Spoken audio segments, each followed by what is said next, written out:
Good evening, everyone. This is Marcia Weeks, and you are watching the Marcia Weeks Show. Good to have you with us this evening. And I can see people are already joining. Listen, y'all, you better share, share, share. I know I didn't send out the link very early because we have a great weekend lined up. And I love you all so much. I rushed all the way from rehearsals to be with you tonight. So you better share. Yes, yes, Colin Roach. I see that. Yes, I heard, Colin. Yes, I heard. So I had to come out of rehearsals because we have a lot to do tonight. So Colin, please share up the live for me and everyone else who's on. Let people know that I'm on tonight. Caswell is coming on. Lynette Eastman will be on. I also have a special guest, Victor Novici. That I've been talking about him for a couple weeks now, and he's going to be on, and he's going to talk to us guys about Malta and what's happening over there in Europe, and some of the similarities and differences between what we are experiencing here in Barbados.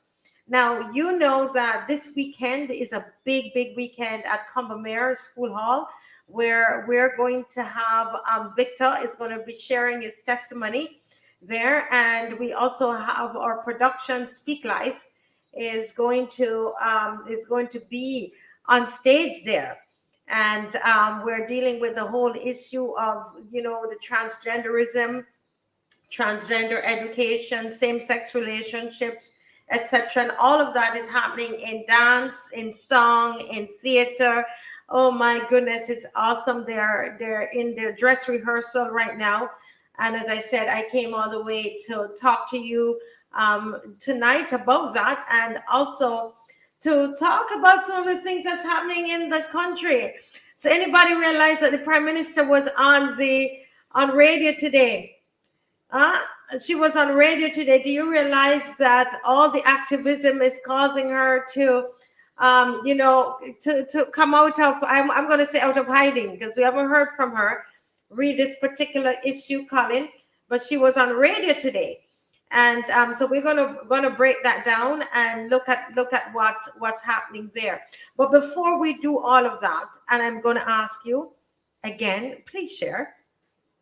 I am going to welcome someone here, Mr. Victor Novici, who is, listen, we're going to keep him. We're keeping him here in Barbados. Good night, Victor. Hi, Marcia. Very good to see you. Okay, yes, it's wonderful to have you here. You landed on Wednesday. It's now Friday. What are your impressions of Barbados so far? Well, I was having a little bit of sightseeing today, and I told the people that were with me that I think officially Barbados is my favorite country at the moment.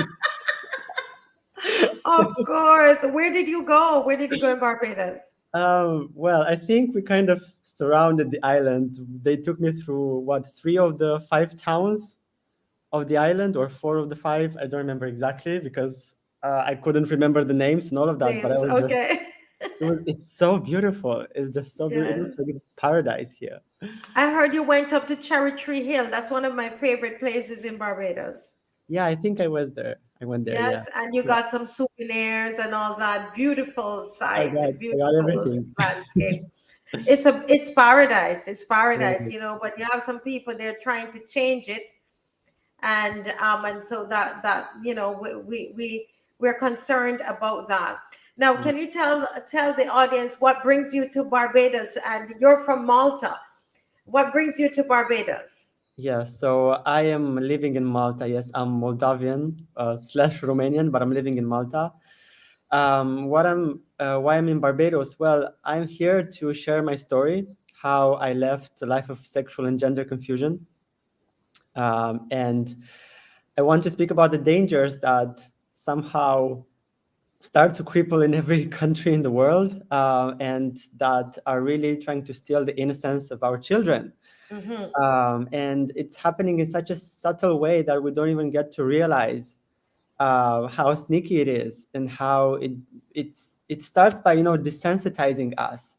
It Hmm. starts by making us accommodate all kind of ideas, terms, wording, language, ideologies, and then we become less and less discerning. We start to become less and less tolerant of all of these things. And the worst part is that the most affected population are those who are minors, who are simply going through the struggles of teenage life, maybe when Mm-hmm. there's enough confusion because you're already a teenager. You're just going through all those emotions and feelings.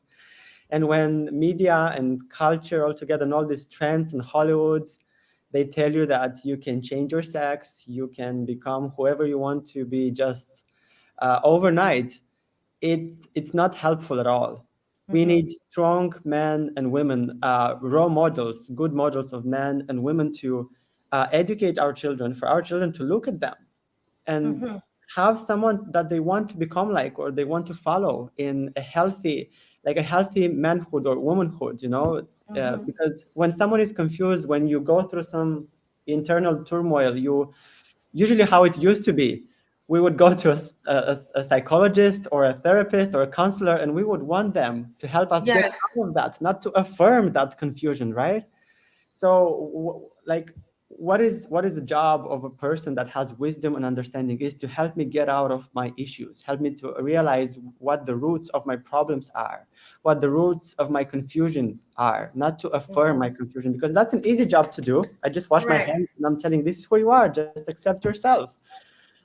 Accept yourself as a confused person. You don't know who you are. You be as flexible and fluid as you can. Be Mm-hmm. a different person every day.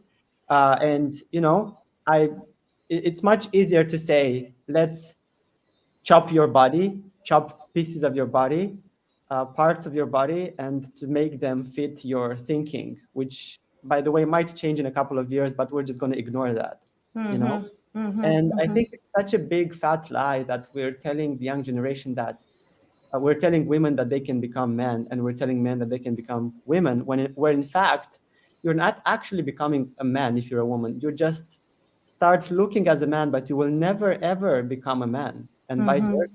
Because maybe you can change your appearance, okay, we can agree with that, but you can never ever become a man Mm-hmm. Mm-hmm. as a woman. Now, And so in Malta, is this ideology being pushed in your school system in Malta? it starts to be very subtly pushed in schools and generally through mainstream media. We have Europride that is coming in just a couple of weeks. Mm-hmm. In September, we have Europride, which is like the biggest European pride that is happening in Malta on a tiny little island.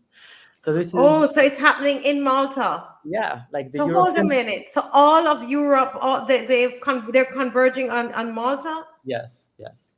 Oh my goodness! And And how Malta is? What is the square footage of Malta? What's the size of Malta? so I think I'm sure it's a little bit smaller than Barbados when in size. Hmm. When it comes to population, it's more than double. Oh So it's a wow! tiny place. It's a tiny place, and I believe it's very strategically chosen to host the Pride, the European Pride this year. That's going to last, by the way, for 10 days. For And the 10 days, place is about the size of Barbados. You're saying yes, Malta is about smaller, the size smaller, yeah, a little smaller than Barbados, and yeah, and they have European Pride, a Pride celebration, so 10 days in Malta, and yeah. that's starting. You said which month? It's in maybe in 3 weeks, something like In that. 3 weeks. But Yeah. why you said you think that they have chosen Malta? Because sometimes us here in Barbados, we feel like we have been chosen. Everything here seems concentrated, Mm. in this small country as it relates to this agenda. So why do you think Malta? Why do you say you think Malta is chosen? I think there's a couple of factors, and I would say that probably one of them is the size and the fact that it's kind of easy to experiment in a place to see how things are going to perform, and if you need to make some adjustments to the law or to the bill or to the ban, it's easy to just push it in a place that is smaller, to see how people are going to react, how long it's going to Mm-hmm. take for it to become normal or to be enacted in specific institutions and stuff like that. And I think another factor is also tourism, because both Malta and Barbados are touristic places, Yes. and it's easy to push such an agenda somewhere where people are coming from other countries where such a ban is already in place, I believe, because they are accommodated with that.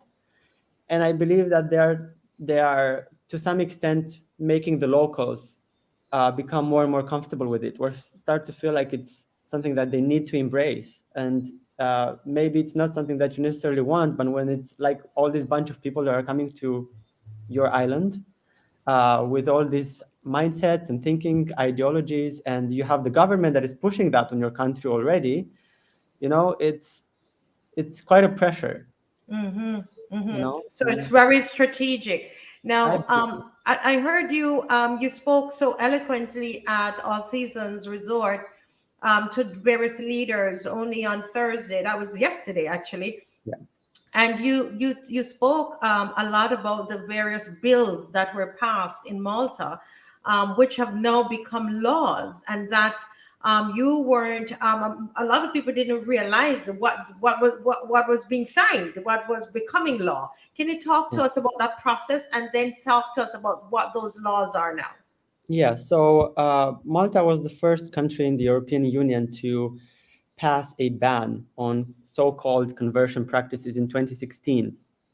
So this law, actually, I'm just going to read like a little passage from what this law is saying. So the Mm-hmm. title, the way they name the act is Affirmation of Sexual Orientation, Gender Identity and Gender Expression Act. And in chapter 2 of this act, it says conversion practices refers to any treatment, practice, or sustained effort that aims to change, repress, eliminate a person's sexual orientation, gender identity, or gender expression. So basically, it says that any attempt to speak to someone or try to convince someone or have a conversation or any practice to change someone's orientation or expression is to be punishable under the law.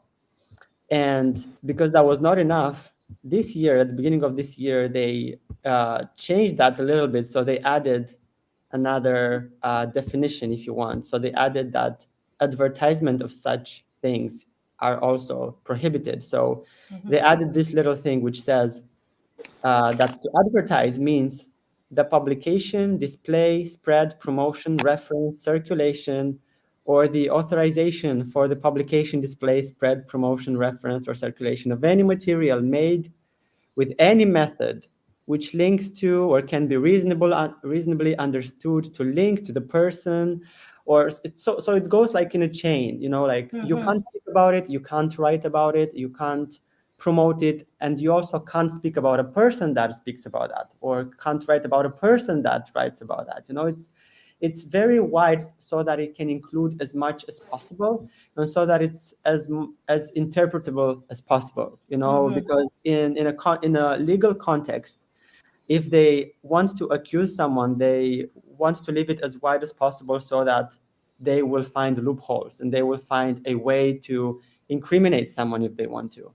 And this actually happened last year, because one of my colleagues that I work with in Courtious Trust, which is our organization that helps and support people that are struggling with unwanted same-sex attraction and gender confusion. So he shared his story last year on a Maltese program. He was just invited to share his story. Those journalists in that program invited him to share about how he left a life of homosexuality. And he simply shared that. It was not the first time when he shared that. It was a very civilized, peaceful conversation. And he simply mentioned the name of one of our projects that we have in our organization. And a little bit later, a couple of months later, he found out that he was accused by 3 different people of promoting these so-called conversion practices, and now he's facing a criminal charge in court, and he might be either imprisoned for up to a couple of months or have to pay a fine worth 5,000 euros. So this is the first case in the world when a person is actually criminalized because of this.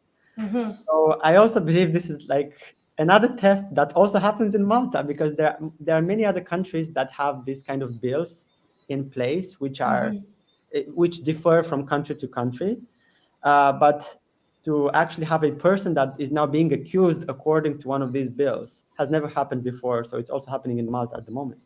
Wow, and this is guys, if you're just watching, this is Victor Novici from Malta, a very very very small island, and he's saying it's probably a little smaller than Barbados, very densely populated, and that they are really trying out everything. Is that they're a guinea pig. They are the guinea pig for the trans rights. We just saw what was on the screen. I don't know if Dave could put that back up on the headline that says that Malta leads the way, that small island leads the way, and makes us really wonder, are we going through the same thing here in Barbados? Are we being used as a guinea pig as it relates to Mm. these laws?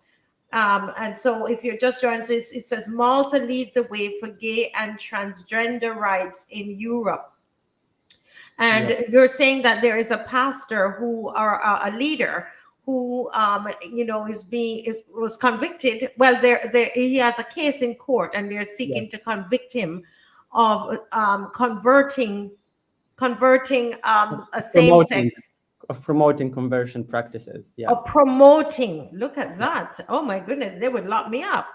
Promoting conversion. I want to hear, as Mr. Caswell is Caswell, let me just, this is Caswell Franklin, and he is a union leader in Barbados, a former senator, and one of those on the front lines that's really, really fighting for the soul of this country, Barbados. We call him a general, and he's really a friend of this cause as well.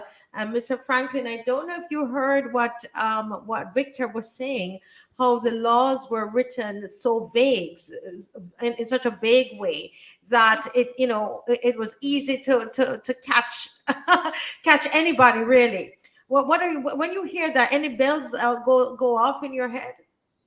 You see, I know a little bit about the situation, and it is similar to Barbados in that we pass laws on the sly as well.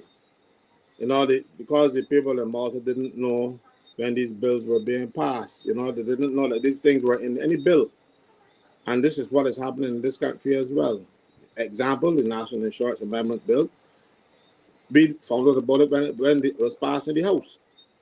And then we had to remember, it was not promoted, and that is not how legislation is supposed to be done. So it seems as though Malta and Barbados are working from the same playbook, because we also introduced in Barbados things like domestic partnerships, where the person could be the partners could be man and man, woman and woman, that kind of thing. And it went through the House and the Senate with one objection, me, because people don't want to be identified as homophobic or transphobic or anything. I am any phobic you want. I don't care. If I don't believe it's something that is good for this country, I will speak up. You can label me with any phobia you want to call me, but the problem is that people are accepting it because they do not want to offend other people. Mhm. And we are heading down the road behind Malta, and we are also the guinea pigs.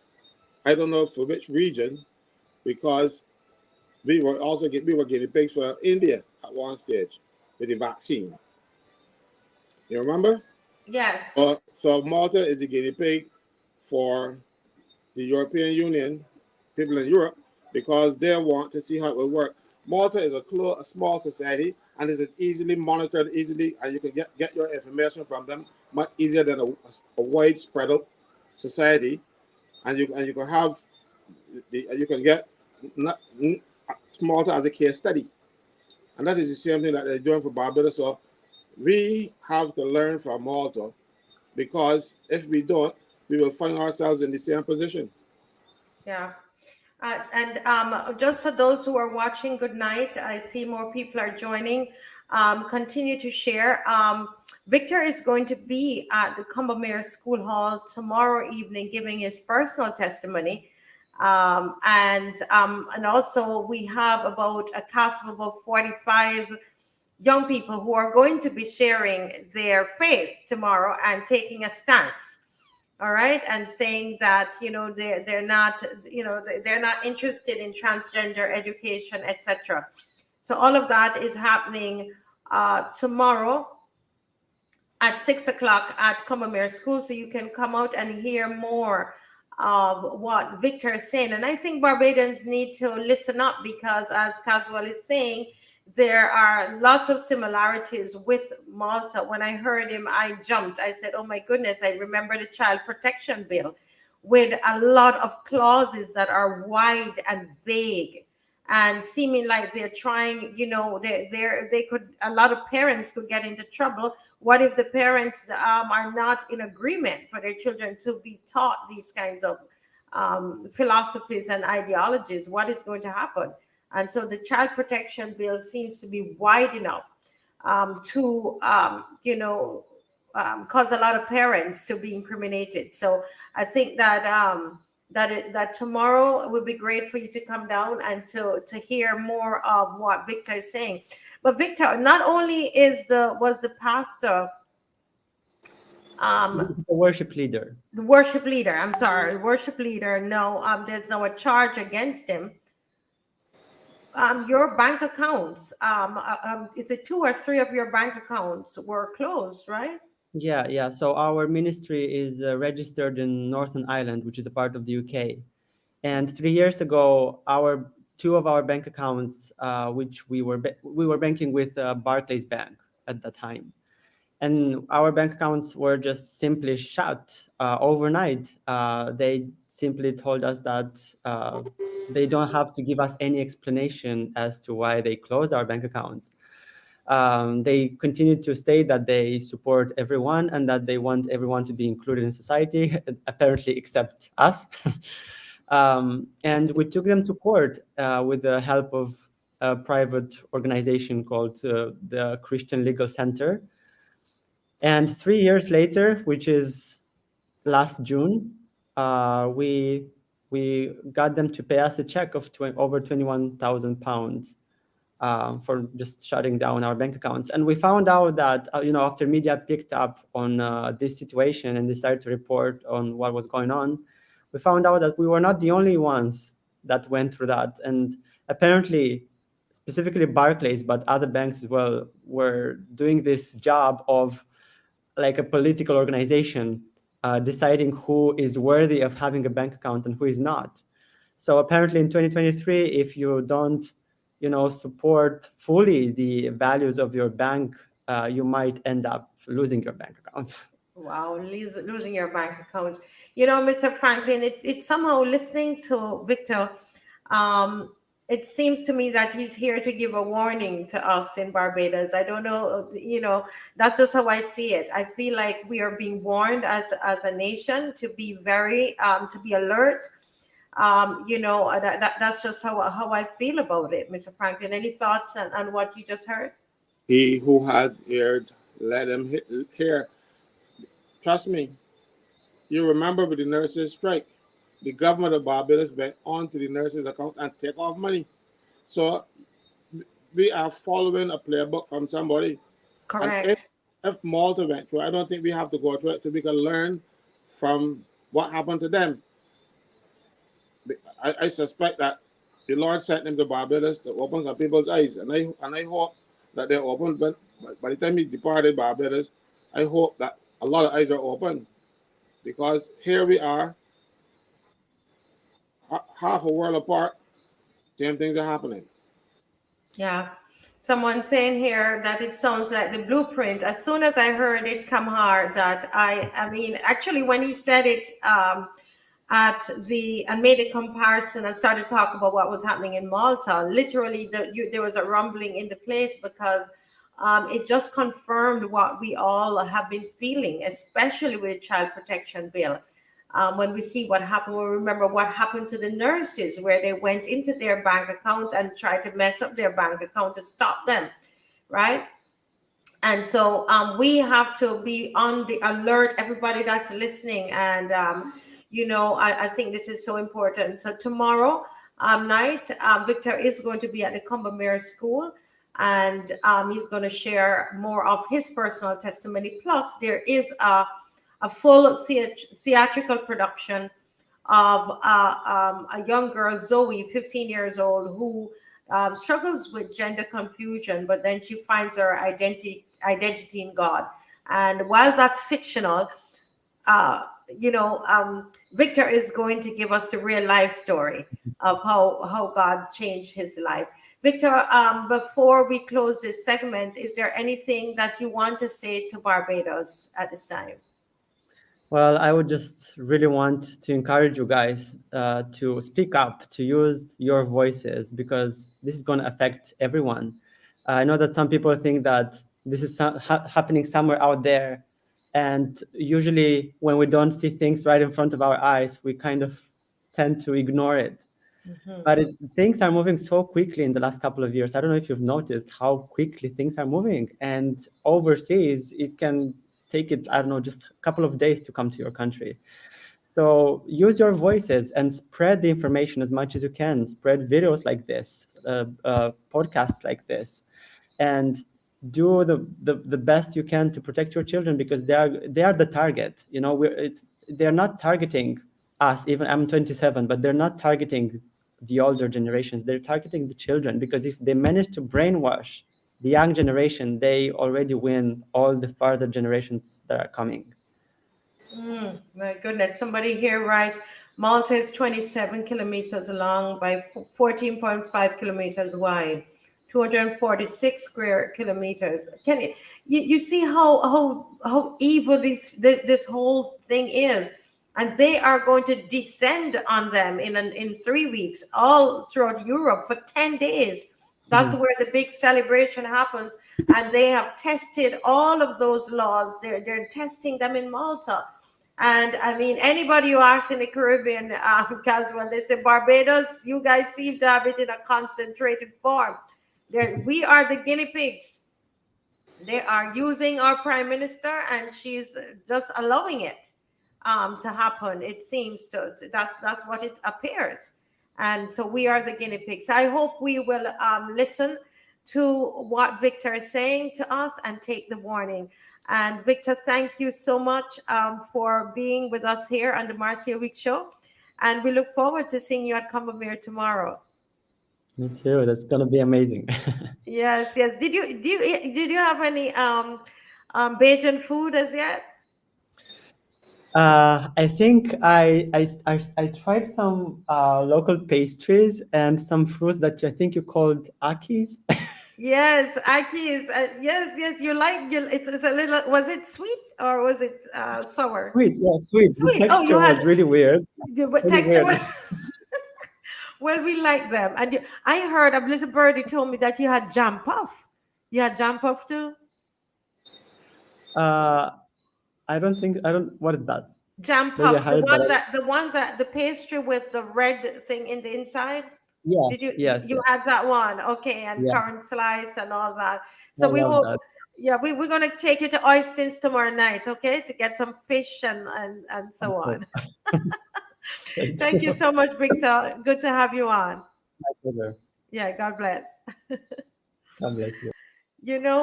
Caswell, listen to him. I am just cringing. I'm saying this is what they want to descend, they want to happen to us in here.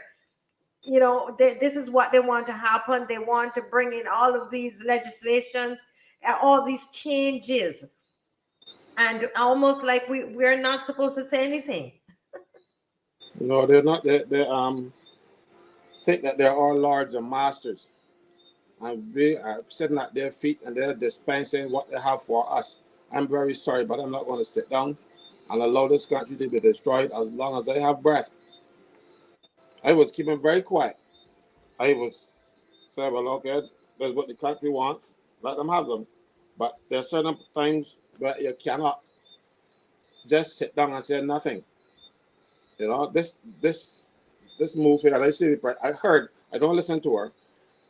I would then read reports on what she had said because I can't bear to listen because she tries to be dramatic and rather than come to the point and try to play on your nerves to get people to sympathize with the bull fecal matter that she's talking.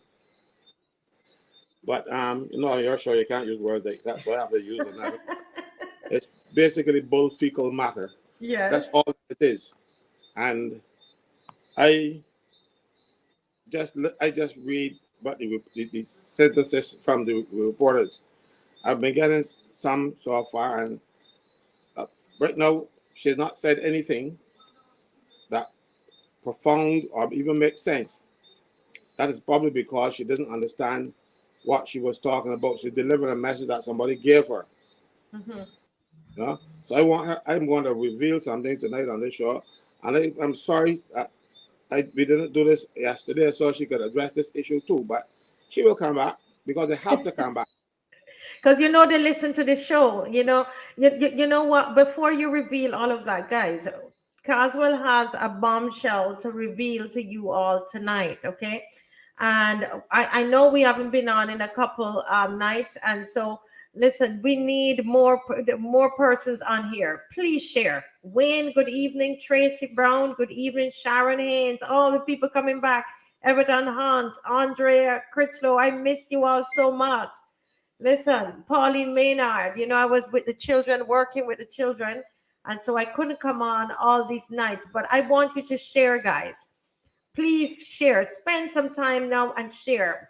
Start to put the names of people that tag people on this video because Caswell is going to share some things with you tonight. Okay, very important. Some very important things.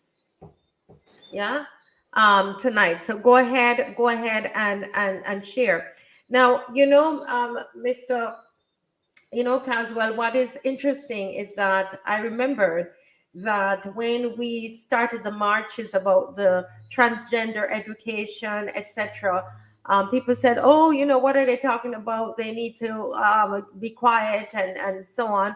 And she wasn't saying anything. And then we continued, we stayed on it, and she addressed it at a press conference because the pressure there was so much pressure being put on her. And I think the same thing is happening with the NIS, that there's a lot of pressure being put on her. And, the marches has caused her to come out of her silence.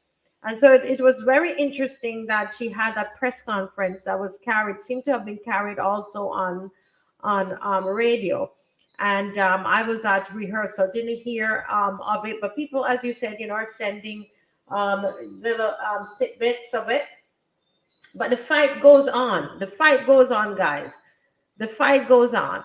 All right. So I'm just giving you a little time to share some more, just to share some more on it. Okay. Yeah. Okay. So go ahead, Mr. Franklin. Marcia, you will recall that I said very early in this thing that something is wrong because they're saying they're going to corporate, they're going to make the national insurance statutory board, and they're going to change all kinds of things in the National Insurance Act. And they've insisted that one, the National Insurance Board, National Insurance is already a statutory corporation, it's already a board. The only difference is that that board cannot hire staff. And that, they can acquire property. So when they give them permission under this new legislation to acquire property, they already had that permission. So I said there's something more to it. And I read the message, and some of it I thought they were making a mistake. There was some thing I call it a mistake. I said because nobody in their right mind would have done it. Now it appears that they were all, well, I can't say in their right mind, they were all trying to deceive. So that is why they put all of this other nonsense in the National Insurance and Social Security Amendment Act to hide one little thing that they wanted to do. And I'm going to shock you, Marcy. Believe it or not, you're going to be shocked. I have a printout of the thing here, and they say, and this is the bill. This is the bill that you have the printout. and Social Security Amendment Bill 2023. Section 8 of that bill says the Principal Act is amended in parts 2 to 6 by deleting the word board and substituting the word state. Sounds innocuous, doesn't it? But you have to go through the act now to see where board is replaced by state. You know, it doesn't jump out at you. You don't realize it. You see, because parts 2 to 6 covers section 12 to 55 of the National Insurance Act. But listen for this. The original legislation says, for the purposes of this act, there is established under the control and management of the board, meaning the National Insurance Board, a fund called the National Insurance Fund. Now you have to take board out of there, and it reads like this now. For the purposes of this act, there shall be established under the control and management of the state. Management of the state. So what does that? So you National Insurance Fund. That means that the National Insurance Board will no longer be responsible for the National Insurance Fund. The state, the government of Barbados, will decide what goes out of that fund, if it will be invested, who will be invested with. Basically, national insurance money now is now government money. Wow. So the NIS fund, the monies that we pay into the NIS is now based on this under the management and control of the state. So it now belongs to the state. But that's all I can come up with, because you can manage and control it. Might not be yours, but you can do everything with it. So it is now a state fund. So if they want to pay contractors, they take out the National Insurance Fund. If they want to pay salaries, they take the National Insurance Fund, because now it is state fund. And so before, this is why the uproar is there, because people were saying that you're not supposed to just willy-nilly just touch the NIS fund. But with this law, that with this new bill that they pass in Parliament and they pass in the Senate, will give them the right to take up the fund and use it, because it's now in their control. It's on their hands. The National Insurance Board, up to now, has responsibility for that fund. And if you want to take money out, you have to go through them. Mind you, the National Insurance Board, for all intents and purposes, would always keel over and give the government what they want. And even if they don't do that, they at least then there's some sort of knowledge that the government want to get hands. This one, they don't have this one now. The government can go into national insurance and take out the money as they please. It says, for the purposes of this act, there shall be established under the control and management of the state a fund called the National Insurance Fund. The state now has the management and control of the National Insurance Fund. Previously, it was held in trust by the National Insurance Board for the people who pay money into that fund. So it was like a trust, and so the board, it is a trust. So the board, the National Insurance Board, were the ones, taking care of that trust. Although, I mean, as you said, I mean, they've gone in there and taken out, but now they are now making it. It's now in the law, in the bill, that the fund is now basically state fund for them to dip their hands in, and they're able to do whatever they want to do legally. That is why they went about doing all of this, been dressing and trying to confuse people, because they just couldn't do an amendment and put just this section and everybody would see it. So they put a whole set of irrelevancies, things that did not matter. They put job descriptions and all kind of thing in the 8 job descriptions in the act. Confusing people a lot of writing, you know when you got so much things to read, people might tend to miss one little thing that said, or delete board and put state. Yeah, everybody will miss it. At first I said, well, look, this is an error. I couldn't believe it. But going through again, I said, no, there's an error. These people now want to have the management and control of the National Insurance Fund and that they can do anything with it. No, they can't say that I am making it up and I'm lying and that we are alarmists or whatever. This is in the law. They put it. And I hope they can't say, no, it is a mistake, because if it were a mistake, then they should have circulated the bill and let people have discussions on it, so things like this would have come up. But you know why they couldn't circulate it? Because we would have seen this. Wow. And but it took, I mean, we've been discussing this for so long, and we've never brought this particular issue to light. Yes, because I read it and I thought it was a mistake. But then I went through and then I saw all the other places where state and board were removed. And I said, you know something? This is a mistake. And this is exactly what they're doing with the national insurance. Government wants to have a more hands-on approach on the National Insurance Fund. Hell, they are messing up the consolidated fund. They want another fund to mess up too. Somebody asked a question here. What is the difference to what was happening in the past to what they now want to happen, meaning this new bill? To me, it's the same thing, but the people will not be able to complain. So yeah. The people wouldn't know. That's the difference.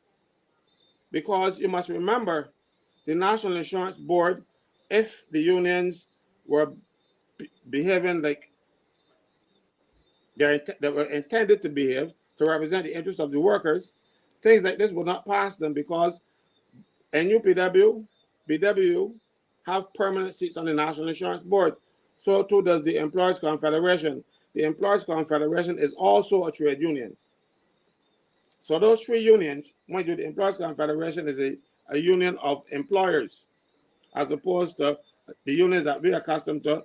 That is a union of employees. So right now, that information would have to go in the documents that go to the board members. No, it ain't gonna be nothing. So even the unions wouldn't know when to take up the money. Even though sometimes the way the unions are behaving now, mind you, they won't say anything.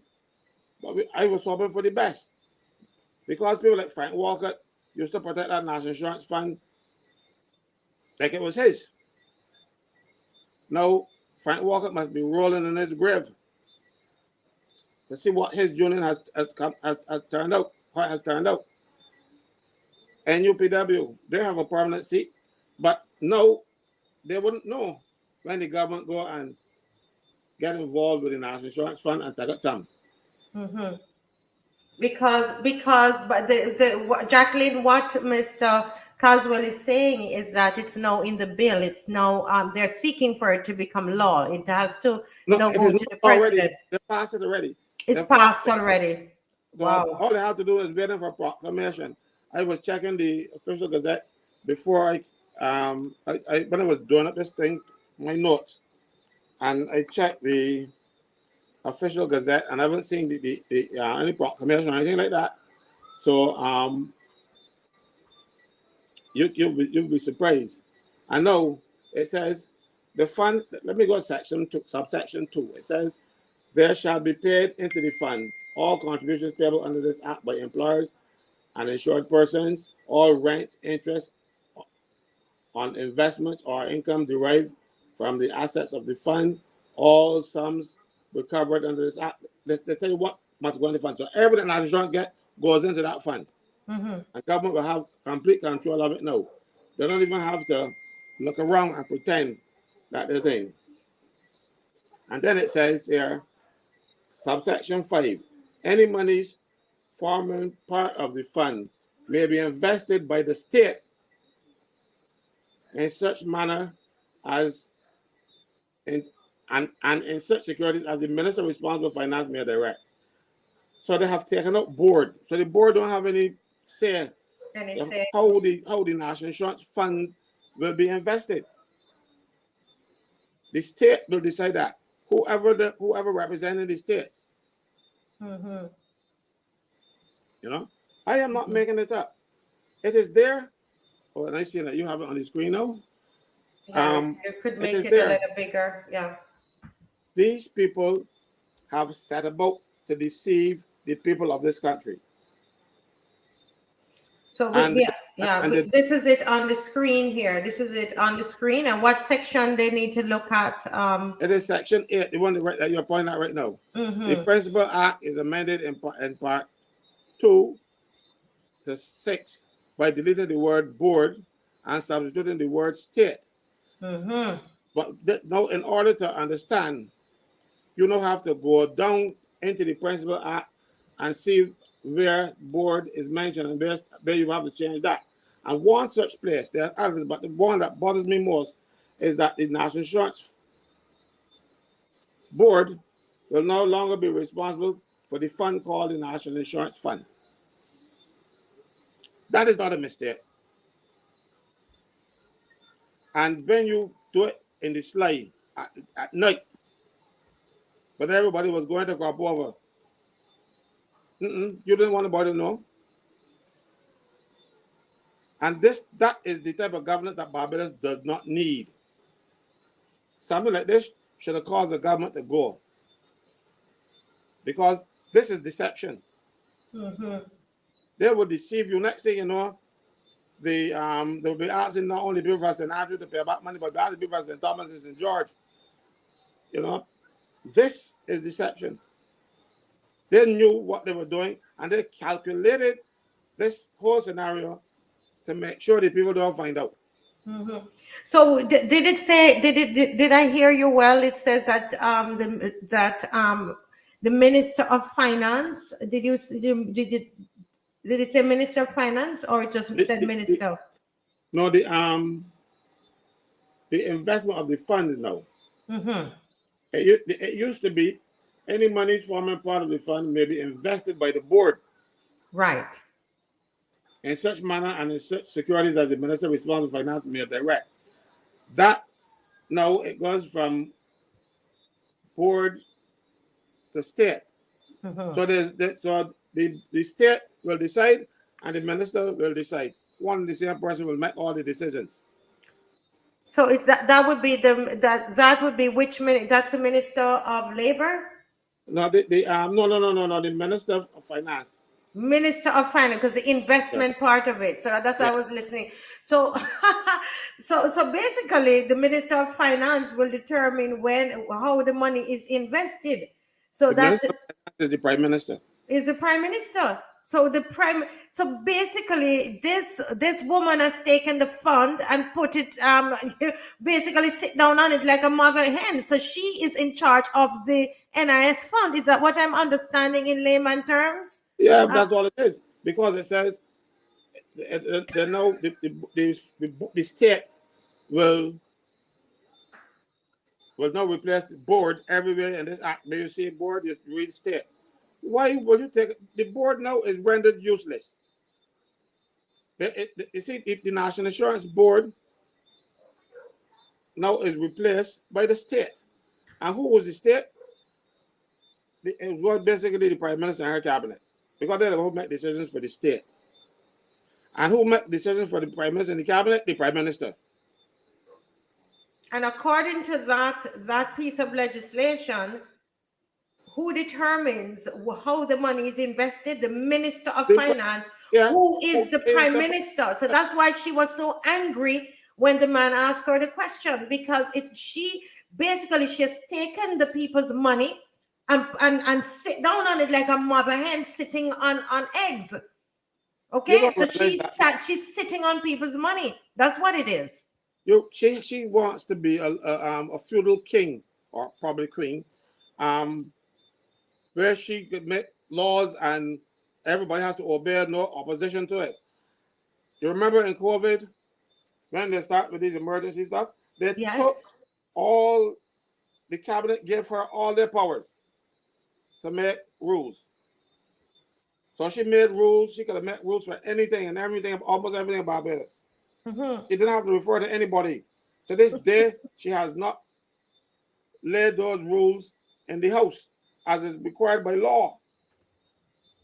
But no, but the emergency laws, the emergency rules have been lifted, or the laws have been lifted, right? Yeah, those have been lifted. But she should have laid those rules in Parliament. Ah. But they have never been laid in Parliament. Those rules came from Mayor's pen and go. I wonder if Bajans realizing a pattern here. This woman is basically doing what the hell she wants to do in Barbados. I am telling you. That is what this woman is doing. Whatever she wants to do in this country is what she is doing. Okay? And so your NIS money, basically the investing of that money is based on the recommendations of the Minister of Finance, who is your Prime Minister. But not only that, it is also done by the person who is responsible for the state, who is the Prime Minister. So the Prime Minister will tell the Prime Minister how to invest these funds, if they should be invested. I hope it doesn't go the way of the vaccine that they were, you know, they were buying for the country. When they claimed they were purchasing, the country was purchasing vaccines, and the manufacturers of the vaccine said no, but no, the countries are not, we're not selling anything. So I'm hoping that they would have done their due diligence, and we're not being taken down a road and people tricking us, and it doesn't go the way of you know, all the other very bad investments that have been made by this government. We don't do due diligence. We have a man who is advising the Prime Minister, and they didn't do any due diligence on him. He called himself professor. And that all you did is to be a professor of Gresham College is to deliver a couple of lectures. You know, a visitor, you know, and Gresham College, let me tell you, I've done the research years ago. It was established in 1597 something. I can't remember exactly now. But it was done from the legacy from the will of Sir Thomas Gresham, who was the mayor of London. And he wanted to uplift the education and the knowledge base for the people in London. And he set up this thing he called a college, which will deliver public lectures only. There's not a school. It never had a student. It has never issued a degree or certificate, nothing. But if you do a couple of lectures, you can go there, Mars, and you do a couple of lectures, you'll be professor. You know, so that is how it comes. And come down here comes up the professor of commerce, I think he is. Yes, yeah. And that has been the man that is advising Prime Minister.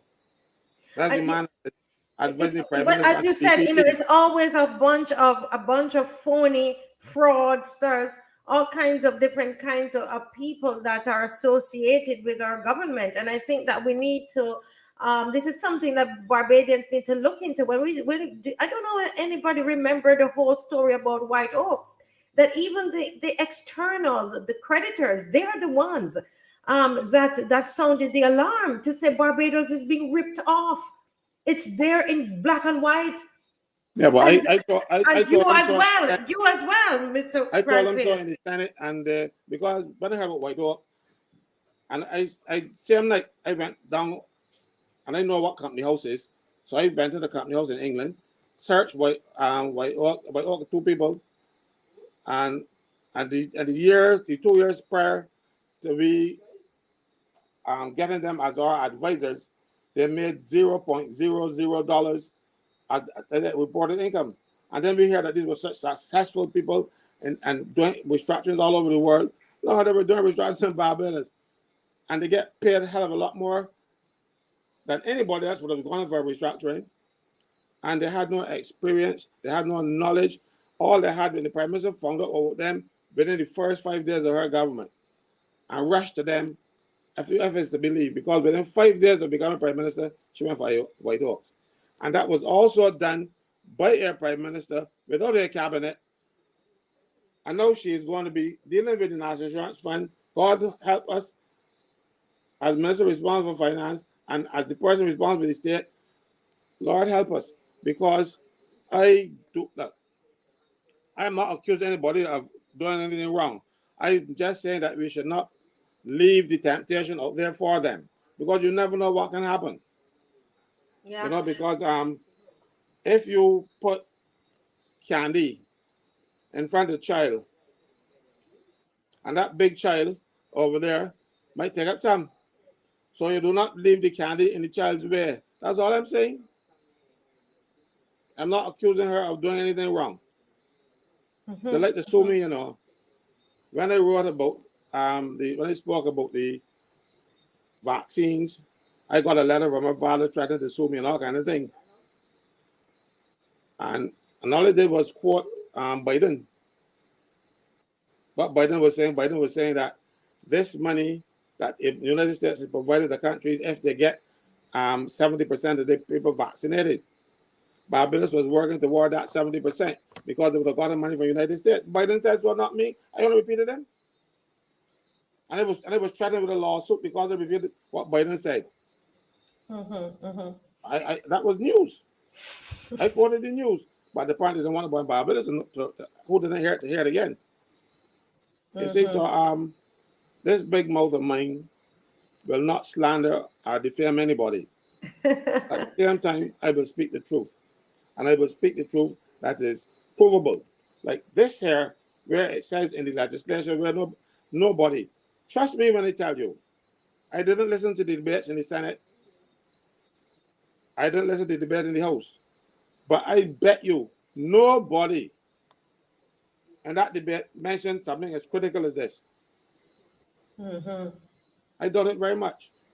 This was supposed to be hidden. This is something done in the dead of night.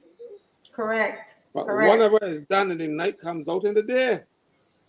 And if we have a searchlight, night can come, day can come earlier, because I can spot my searchlight on it. Correct. You know, and when you think, I mean, the truth is, I think that we need to be real about what we're saying. When you look at all the missteps that have occurred with this, can you hear me, Caswell? Very well. Okay. When you look at the missteps that have all of them that have occurred with this government, you know, and as it relates to the Minister of Finance, when you think about all of that, I mean, my background is accounting, you know, and when you look at all the things that have occurred, I mean, the only conclusion you can come to is that this Minister of Finance is incompetent. Because, you know, look at when you just think about White Oaks, think about that. Think about the fact that external creditors had to be saying to us, along with Caswell, the only person in the Senate, because I also saw that online, saying that, listen, there is something wrong. We're overpaying. And I'm saying, why couldn't our Minister of Finance recognize that we were overpaying? My other question is, and these are questions I'm asking, why couldn't the Minister of Finance find out that the country was going to be scammed? We were going to be scammed with the whole thing about the vaccines. We were going to be scammed.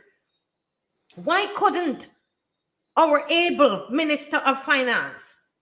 This is the Minister of Finance. We're talking about here our country, you know, and our economy. Why did somebody outside have to find out that we were dealing with a scammer? Why did our Minister of Finance recommend according to the reports, according to the news reports,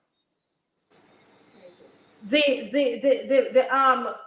CARICOM was also going to be scammed, and the CARICOM was going to be scammed because our government is who recommended or passed on. Let me not say recommended, but made the connection to someone else who Thank God for Rowley. Mm. How did Rowley? Why did Rowley? Could Rowley picked up that something was wrong and said this is a scam, and that's what saved Trinidad and Belize and all of them. You see, our prime minister has more ambition than ability. You call it incompetence, but I don't know that I don't know any area of which she's competent. But she has a lot of ambition, but the ability is sadly lacking. So she goes out there full bluster mode, giving people the impression that she understands what she's talking about. And if you look at what she's saying, it does not stand up to scrutiny, stand up to common sense, stand up to anything. But she sounds good saying it. Mm-hmm. And that is her only strength. She can talk pretty. Yeah, she's an orator, and we have to remember that you know, pardon the comparison. I'm not saying that the prime minister is Hitler, but Hitler was also a great orator. Yeah. Hitler was a great orator, and look at the damage that Hitler did to his people. And I'm saying, Barbadians, we have to wake up. You've got to wake up. The NIS fund is now being governed by the finance minister. Look at the state of Barbados. What has the finance minister done for Barbados more than walk and beg all over the world and come back with a whole set of loans? We are one of the most indebted country in the entire world. And we believe we have a great minister of finance? No, not You at know, all. I'm sorry. the unemployment benefit fund now is also under the control of the state and not the board anymore. You know, these people like kids who get a new toy. I You think know, any well-meaning. Go ahead, Caswell. I'm sorry. my problem is that if this were not intended, somebody should answer for it. Because this level of incompetence should not be, you should not be rewarded with a seat in parliament after this came out. Whoever did this should be home doing ABCs, beginners books, that kind of thing, because this don't make no sense. Tell Mhm. me, and it has to be deliberate. It has to be calculated, simply because of the way it was done. They did it a Friday afternoon. Saturday and Sunday, no big thing. There's no news, no nothing about out there. I'm just crop over. And then Monday and Tuesday were public holidays. They didn't want this thing to be examined with a critical eye. Well, Because when we go started, ahead, Master, Caswell. you remember it Mhm. was supposed to be passed in the Senate the Wednesday. And when Mhm. we spoke up, then the Sunday, they then pull it back and get Ron Adams and some other people to come in and explain to the Senate what the bill that they should have passed last week was all about. You know, how, and nobody ashamed. They had a meeting to explain the bill after it was supposed to be passed. And then they attacked me. All it did was shine the light on their nastiness, like come out. You know, I tell people all the time, if I walking on the road and I hear somebody say murder, murder, and I turn on my search light and see somebody stabbing somebody in the dark, I didn't know I commit no offense. All it did was shine the light on it. And that's what I'm going to do with these people. I'm going to shine the light whenever I see them doing nasty things like this. Correct. And this is Yeah. When once you turn on the light, the cockroaches run. And so yeah. they have these people like pests. They're like pests, and all on everything that concerns us. It's not just the NIS, but they're running over the hospital. I hear Winston was telling me, I think it was the sanitation workers. You have Mr. Kinch. And so what we're doing with this show, we're turning on the light of God on them. I tell you, we turn it when we come on the show, guys. We turn on the light of God in them, and that's what we go. That's why we're going to continue marching, right? I see Winston there. Winston, you heard what Caswell is saying here about the NIS fund. That the NIS fund is now state fund. It's actually in the bill. Did you know that? You're muted.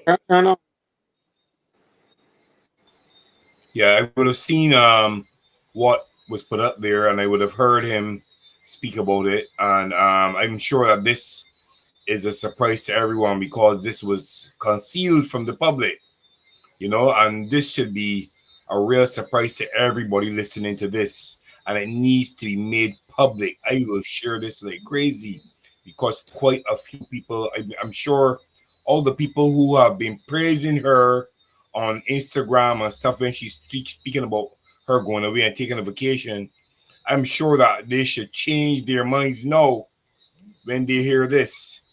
This is taking it way too far. This is taking it way too far. And there are a lot of pressing issues that I'm asking people to come out on. I'm not only the NIS and pensions, but I mean, this would fit right into Caswell's category. The unfair work practices being meted out on the workers. Um, I would have spoken to some people from the botanical gardens, and they're contractual, but they don't receive vacation pay. They don't receive maternity leave. They don't receive sick pay. They don't receive anything. You understand? And this is I have the documents now to substantiate it, and they're really being taken advantage of. I spoke to somebody from the Sanitation Service Authority yesterday, and they told me that this contractual agreement that the government has made them sign into is disadvantageous to a lot of them. All right. There's so many different issues. We look at the Savi, we look at what's happening around Barbados. And I'm thinking that when we have the protest next week, Saturday, that people should come out and fight not only for one thing, but come and make known their issues. Everybody should have a chance, at least as much people as we can, to come and voice their issues, what is affecting them, or what is affecting their work colleagues, or what is affecting Barbados, and have an opinion. That's the truth. I would like each and every person to at least bring out 5 people. At least, I'm saying at least, with them, invite. Okay? And so that we can gather numbers. We need numbers. All right, because she's dropping remarks and speaking about only a handful of people coming out from a certain sector of Barbados and this kind of thing, right?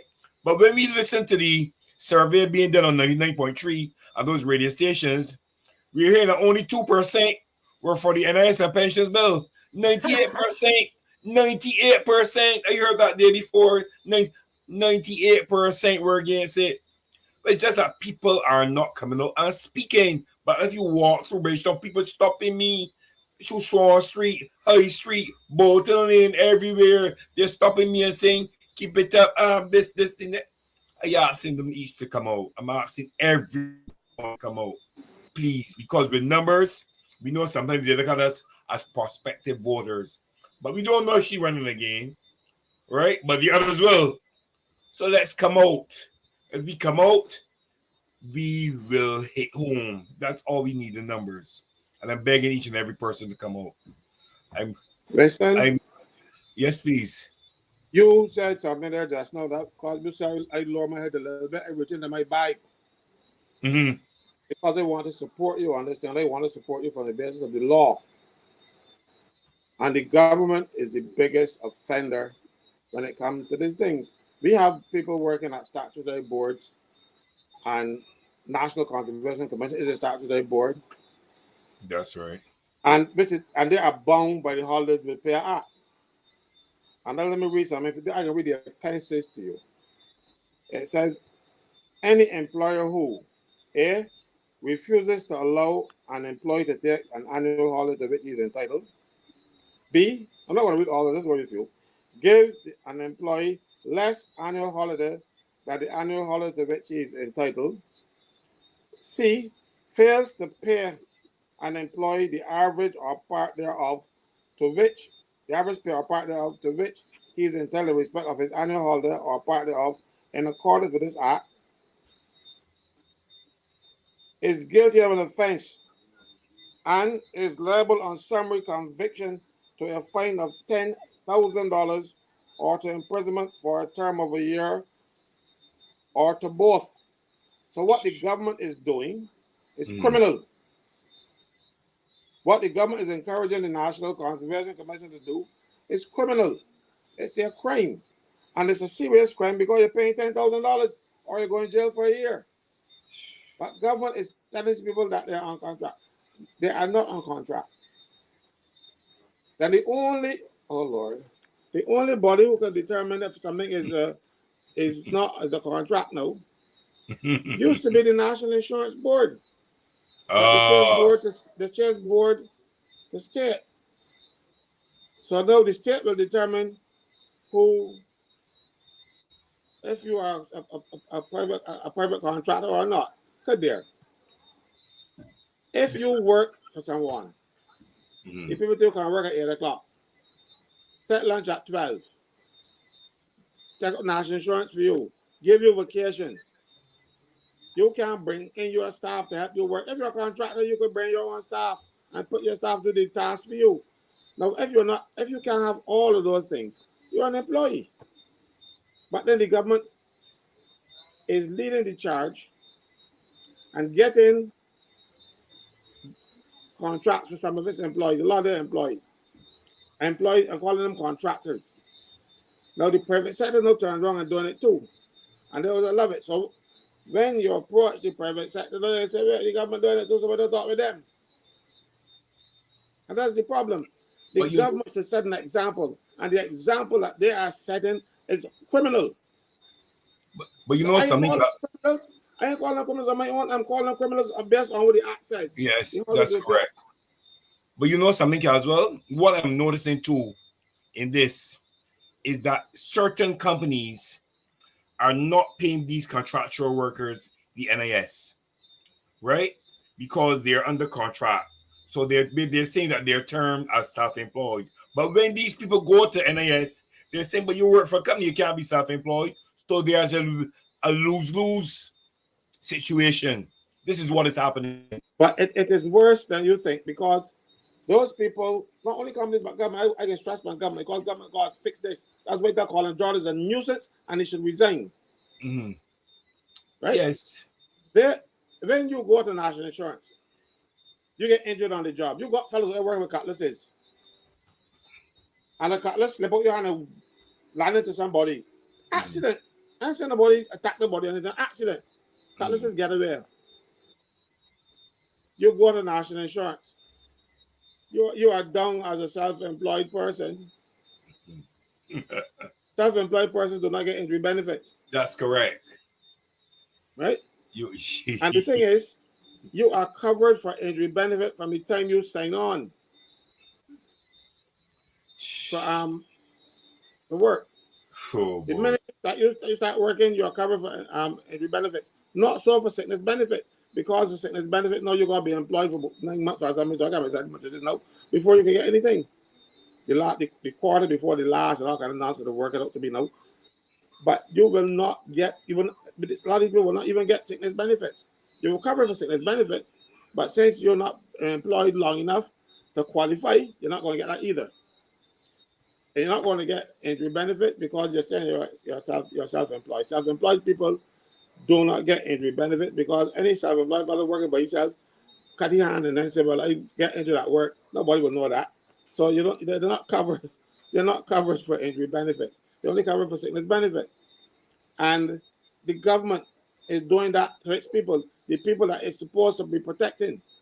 The most vulnerable people in society, this government is exploiting, this government is taking advantage of, and how dare she, meaning the Prime Minister, go out there and defend this nastiness and talk down to people. Condescendingly. She should be in sackcloth and ashes and begging for forgiveness. Not there's trying to score points on a press conference. She should be ashamed to hold her head above the level of her waist. She should be walking with her head down all the time. Everything that this government is doing is harming the poor. Look, you're working alongside the road. You're not working for yourself. You don't get the profits from the company when you do that work. You get a salary or you get a wage. That means you're an employee. But the thing is, when you go to national insurance said, well, we can't take the money from you because you are not self-employed. Self-employed. So the national insurance can't, so they're not covered for anything then. And you know what can happen? They used to have to get 500 contributions to qualify for a pension. Now they need 7. And if government ain't paying the money for them, then they can meet 2, far less 750. So you are putting a lot of people down the road for welfare. Yes. And the thing is, too, there's a piece of legislation that was passed in 1997. It was to deal with a lot of these lawyers in Bridgetown who used to apply for non-contributing old age pension because they never used to be a national insurance. And they would get a non-contributing pension, and we now have to pass legislation to stop it. If you were working and you didn't pay national insurance, you didn't get it. So what some of them do now, they claim that they earn $91 a month. You want lawyers in Bridgetown that earn $91 a month, with a secretary and office space and all kind of thing, and you only earn $91. And they pay national insurance on that minimum. And then they end up with a pension. Mr. Franklin, there's a lawyer. Obviously, I can't say, but they are saying to you, the lawyers are affirming Mr. Franklin tonight. 2 lawyers have sent me a message saying that Mr. Franklin is onto something here and is speaking the truth about this NIS fund is now state fund. This is right as you're speaking, Mr. Franklin. Yeah, yes. I'm grateful for them. Trust me, because after somebody tell them, everybody heard somebody was they're mad. You know what I mean? Honestly, if I had heard somebody else with this, I would say that I'm mad. It sounds like madness. So at least now I'm being verified. I'm not mad. This is complete. This is totally dishonest. And government gets away with it each time. Because people can't be bothered. When are you going to be bothered? When are you going to get up and tell these people thus far and no further? When they put their hands in the national insurance fund, that should have been the point.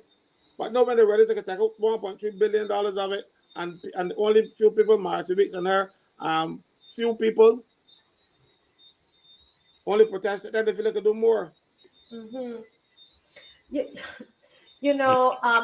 more I think about this, honestly, I'm telling you, Mr. Franklin, you need to look at the track record of this Minister of Finance and to think that this Minister of Finance, according to the Act, and someone is there, the lawyers telling people they can read the Act online. So what Mr. Franklin is telling you is what is in the Act itself, right? Yes. And the investments, any investment, guys, that has to be done out of the fund is being guided and led and directed by the Minister of Finance. But when you look at the track record of the Minister of Finance, if I had employed that person, the Minister of Finance, to run my business, and they were running it the way that they are running it, that Minister of Finance, that person would have been fired. And I'm saying to Barbadians. And what? And I couldn't win that case against the Employment Rights Tribunal because the dismissal, the fair dismissal. Listen, this Minister of Finance and Barbadians, forget about the party business now.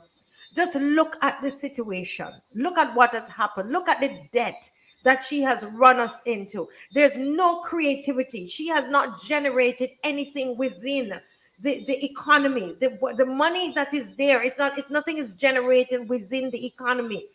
What is in the reserves is not what is generated from within the economy. It is simply from borrowing. And when she's not borrowing, the woman is begging. What kind of minister of finance is that? We should be ashamed of ourselves. What the prime minister is an orator. The prime minister is an orator. She is very, very, very skilled at speaking. Give Jack the jacket.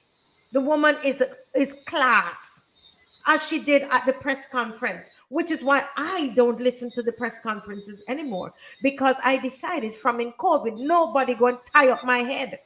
Do you understand? With a whole lot. I understand communication and I understand theater. Do you understand? I study theater, and that is pure theater going on there. So nobody's going, and therefore I don't even listen to it anymore. And I'm saying to Barbadians, educated Barbadians, it is time that you fire this minister of finance. They are doing nothing for this country. And this march on September 2nd, I agree with Winston. It should not just be about the NIS, but it's a fed up of every single thing happening in this country. We are tired and fed up. Go ahead, Mr. Franklin. Marcia, you know, you just hit the nail on the head, you know. She said, when she took over the government, they had 4 weeks of import cover. But now they have 37 or 38 weeks or something like that. All borrowed. And she's proud of that. She borrowed the money.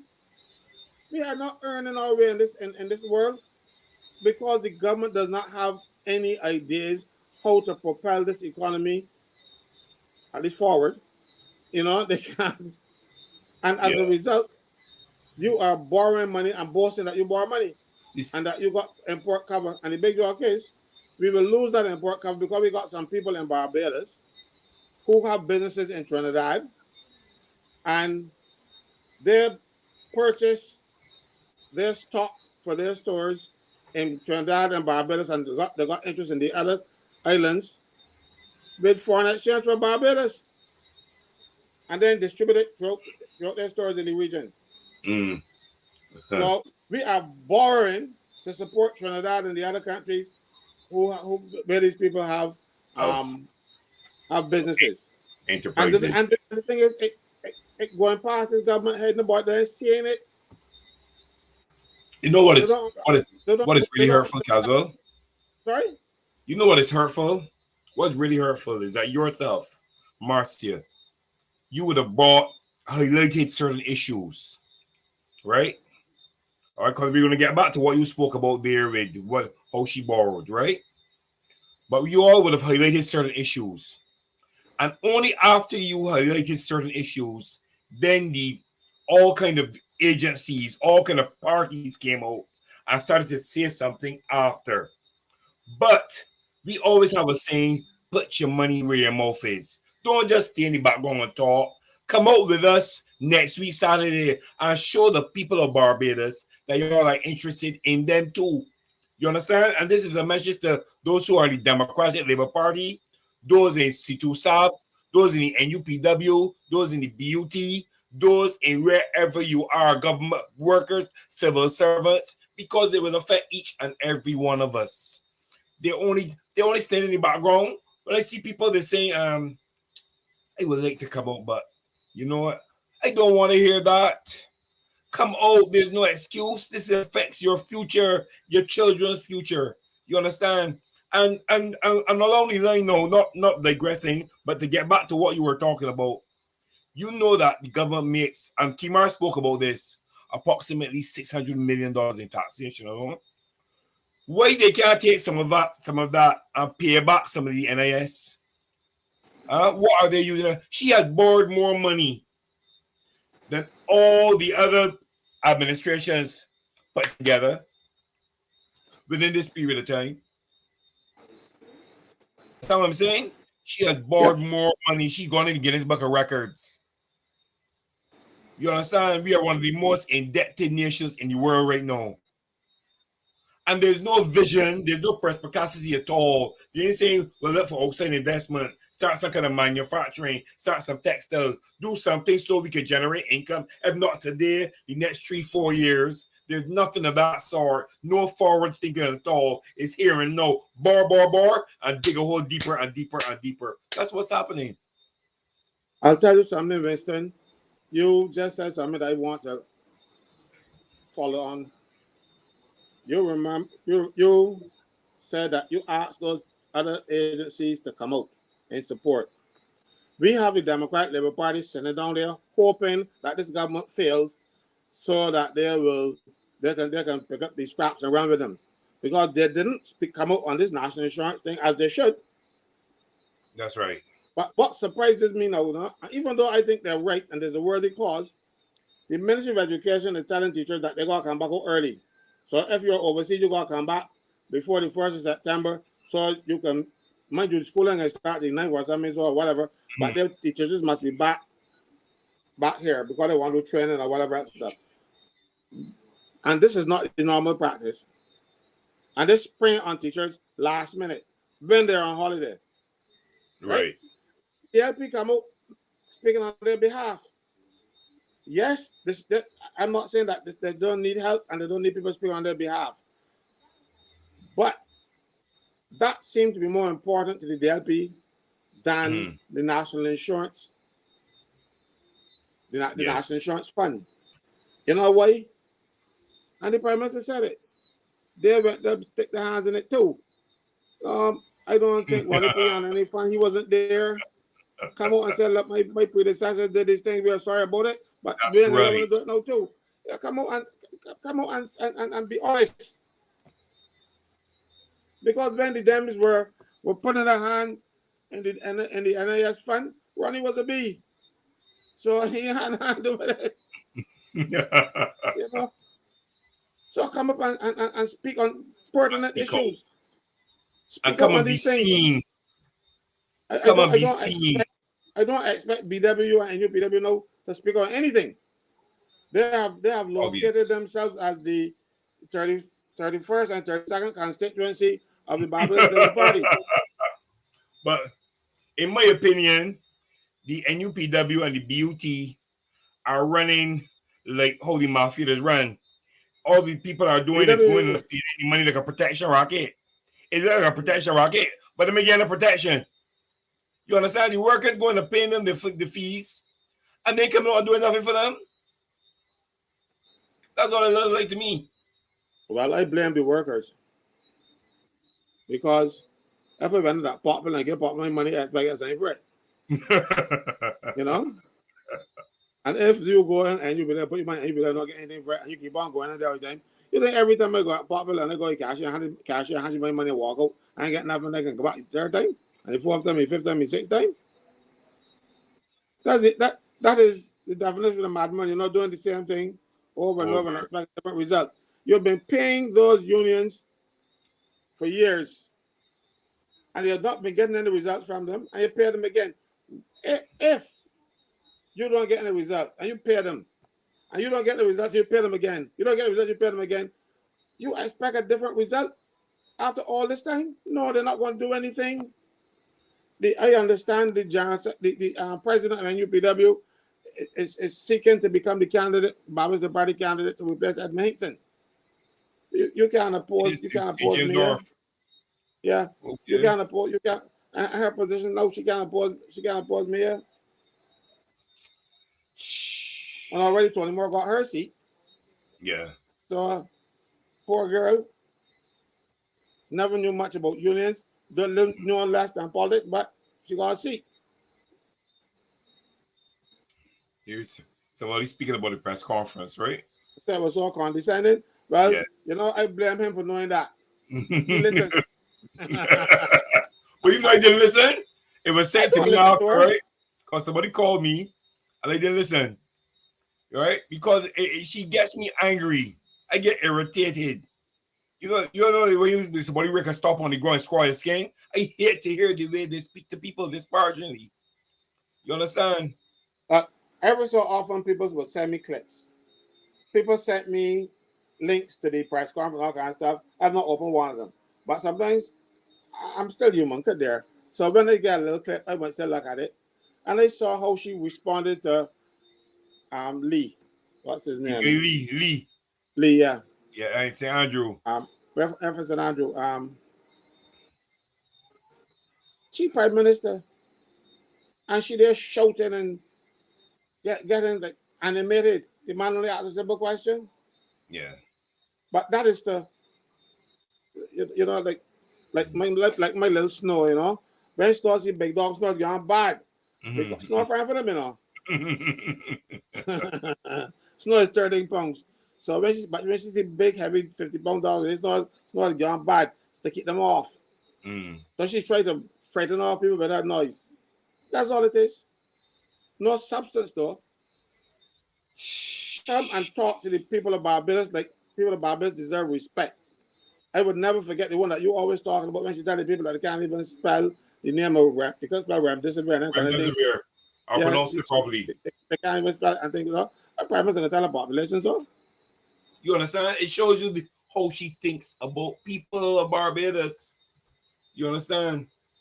How she thinks about the people of Barbados. And they would tell her, you know what she said? We in this together. How we could be in this together when she getting she pension early, and we gonna be to be almost there. How we could be in this together? No, we in it together. I ain't enough with them here. I'm in nothing with them. They say that it sounds good. We're in this together. Many hands make work. A lot of damn cliches. Oh, yes, but they don't follow through or anything. And this is who we are, MSNBC. You know.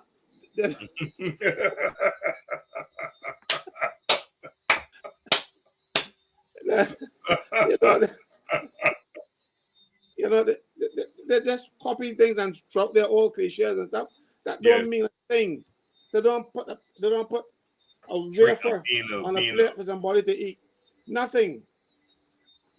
But people seem to like it. You know that we had a fellow named Don in Barbados years ago. Don used to speak pretty talk all that big words, you know. Don Blackman. Yeah. So people loved him. If you could tell you what his track record is, you gotta go digging deep for it. But you talk pretty though. Every business like that, how you sounded nonsense. I'm very sorry, but after you start how you sounded there, I might not understand what you're saying. So let me be normal and speak like people could understand me. You know? Yes.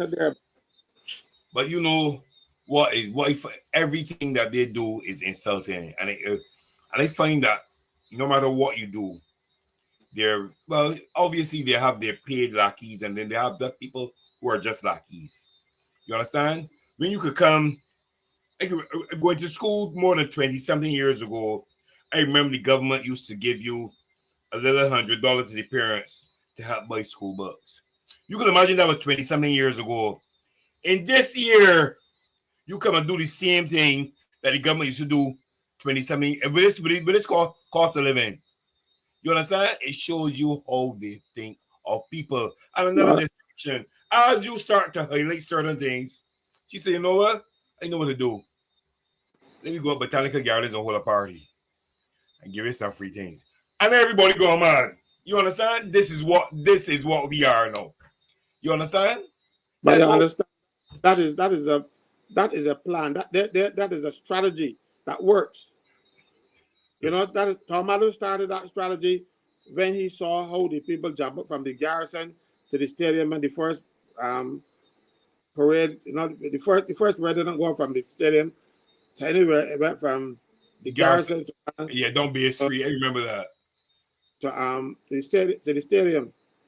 And Tom Adams realized, he said, look, he can use this. Because, you know, Tom was not the most popular prime minister in Barbados. He had to get, he used to be always attacked. Gabby singing, government boots and Jack this and all kind of. Tom was under all heavy manners, under a lot of criticism. And Tom decided, look, he will give the people something to concentrate on and to leave him alone. And he set up this Natural Cultural Foundation, and all the attendant things that come along with it, all the street jumping up, and people not calling it our culture. Yes. So it's and each administration thereafter, they add on to it some more. They add some more, they add some more, they add some more. And now this current administration, now, if they open up a church, they're gonna have jumping up, walking up and thing. Mind you, trust me, they do everything. It has to have that. Because that's what works for them. That is why they passed the National Insurance and Social Security Amendment Act. They did just one day before they jumping up and walking up and thing, 4 day morning, all kinds of bank concentrate on the National Insurance. Not to know. I concentrate when I want to get old. The only problem is when you get old, it can be too late.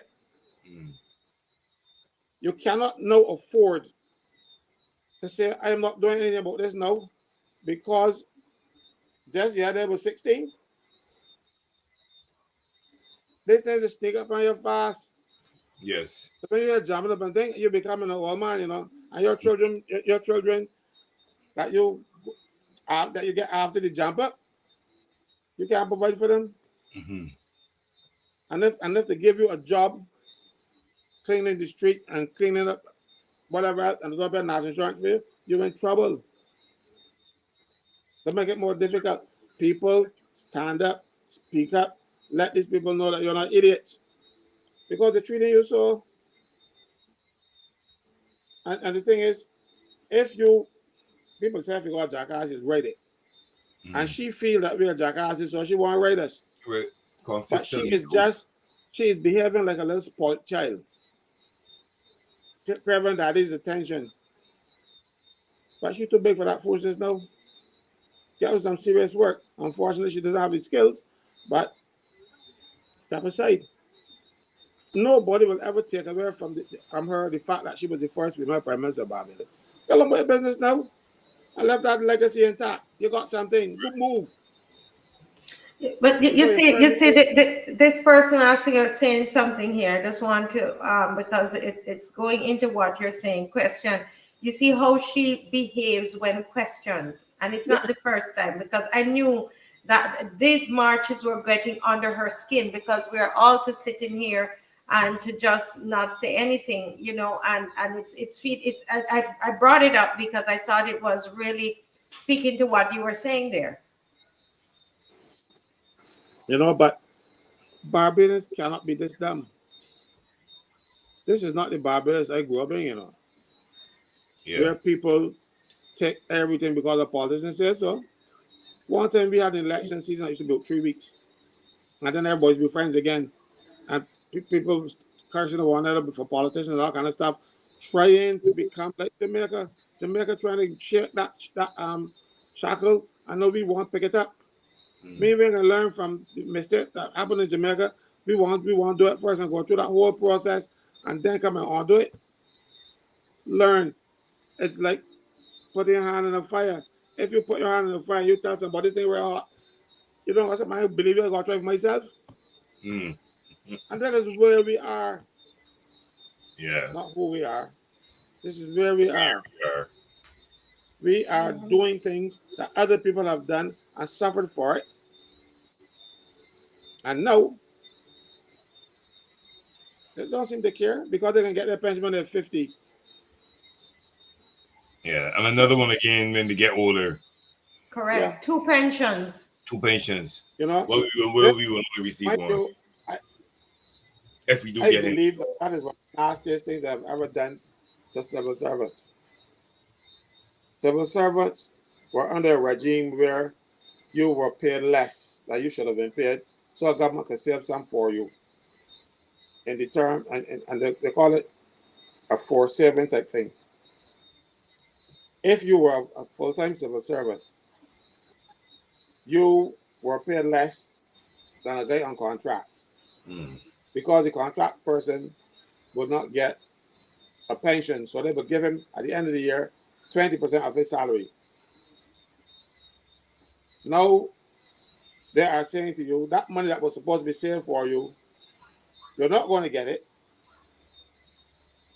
because you didn't contribute to it, but you know you don't contribute to it. You suffered as a result because you didn't get the salary that you should have gotten. The government kept it back for you. I know they've kept it back for you, they say they're paying you. That is why the doctors in Barbados don't ever take full-time contracts. They always take the contract where they can get a gratuity at every year. All those consultants who work in public service, they're contract employees. There's different types of contract. They're still employees, but they have a contract rather than being appointed permanently appointed civil servant. The permanently appointed civil servant now has lost their pension, and because they are paying for national insurance. They're paying for it. Yeah. Somebody's saying here that the marches are getting under her skin. I really believe that, and that is why Winston is saying that on September 2nd, 2023, that we get out there, guys. Invite somebody. If everybody brings 5 persons, go outside. The numbers, they matter. Yes. And she knows she doesn't want. The thing about it is that in her particular case, yes, numbers matter, but what I perceive, what I think, my opinion is that in her particular case, that any dissent is a problem for her. Anybody, and this is why those other 29, I'm sorry for them. I pray for them, Mr. Franklin. I actually do. I pray for them, and I feel really sorry for those 29, because I think though that among them, there are some bright ones among them, but because I don't think she allows them to do anything. I don't think she really allows those 29 to do anything, and really and truly, I don't know why they don't have some mutiny in there and get rid of her, because it's ridiculous. I will tell you why. If you bring a vote, you can only move Prime Minister, but by a vote of no confidence. If the vote of no confidence gets a 2/3 majority, then the Prime Minister goes.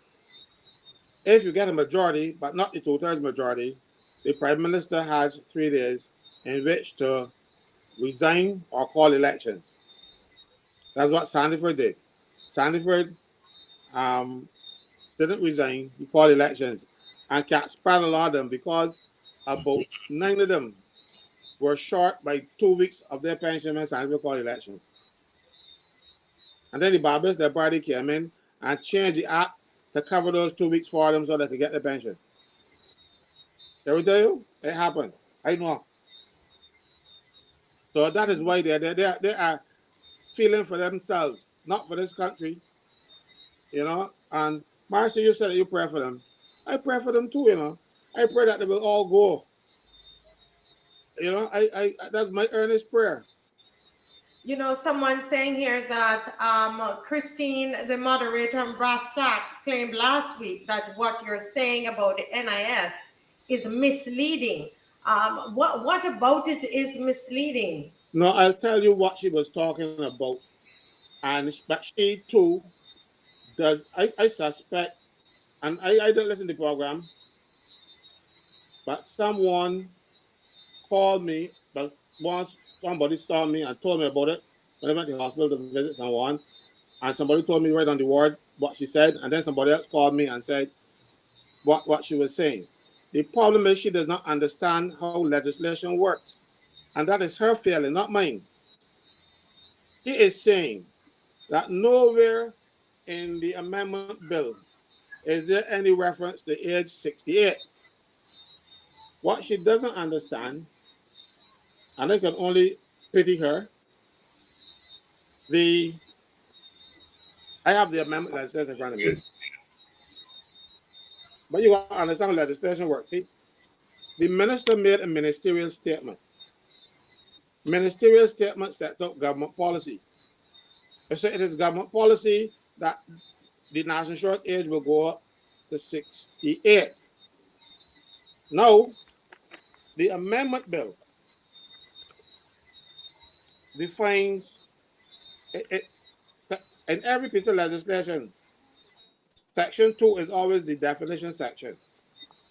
So it says here, Section 2 of the National Insurance and Social Security Act, and this act referred to as the Principal Act, is amended in Section 2 by inserting in alphabetical order the following new definitions.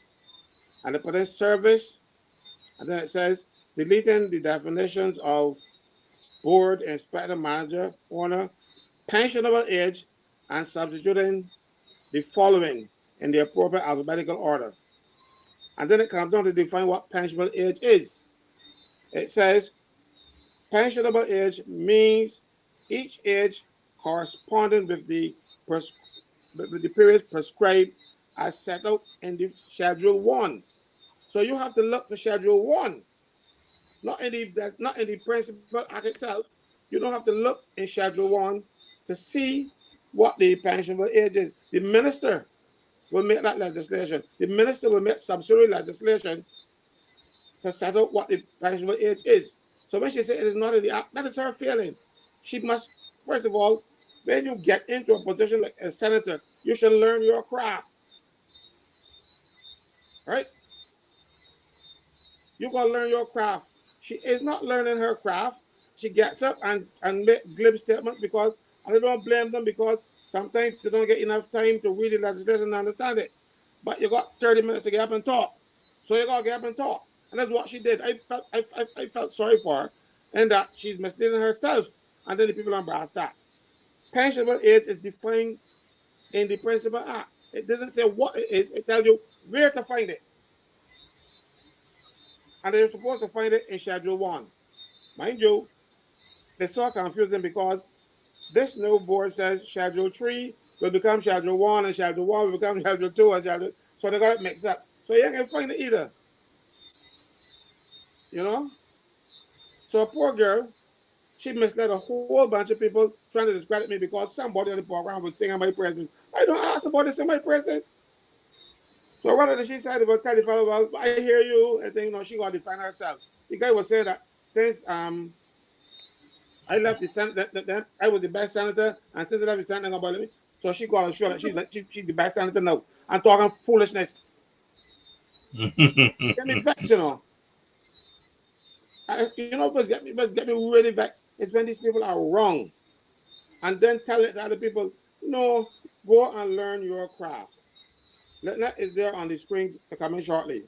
Lynette can go in court and practice law unless you went and learn her craft.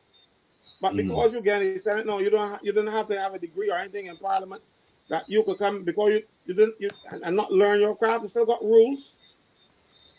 You still have to learn the rules. Read them.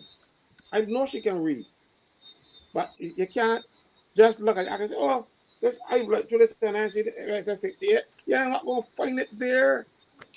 It's in the subsidiary legislation that the minister will make or that's made. And that is what she didn't understand. I hope Lynette could bear me out on that. Yes, yes, that's correct. I mean, you're entirely correct. So where she was looking for it, she wouldn't see it.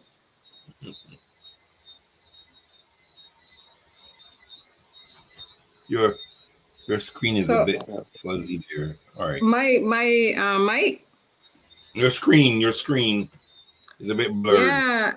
Yeah, it does look that way, but I have no idea why. You have to go into the settings. All right, you're breaking it a bit. There's a little section mark focus that will blur it a bit. All right, that's good. That's good. As long as we can hear you, that's okay. Okay, so I'm sorry that I missed the first part of the session. So I guess everyone has been talking about the fact that since the marches have occurred, we've seen some action because, well, one, there were some individuals who were saying that marching isn't going to make a difference. I know from reading my history that they do. And I can see that they have. we see that consultations are being held now, even though it was being said previously that all the consultations necessarily had been held. But we see now that the unions are holding these consultations. Even the NIS seems to have closed and had some kind of consultation. BARB had consultations. Mm-hmm. So, you know, this wasn't happening before. And if Caswell hadn't sounded the alarm, perhaps we would have just gone on as usual. But he sounded the alarm. The rest of us joined him. And the good people of Barbados got out there and they marched. You know, and there's nothing partisan about this. There are people, you know, you can come out and march and protest an issue and go back to your party branch meeting the next Sunday. We don't have a problem with that. But when there's an issue that you have a concern about, you need to stand up. And I believe one of the things that I've come to recognize, which really truthfully it hadn't dawned on me before, is that the fact that so many Barbadians belong to these large unions and to these large political parties, that fact really has not enhanced our democracy.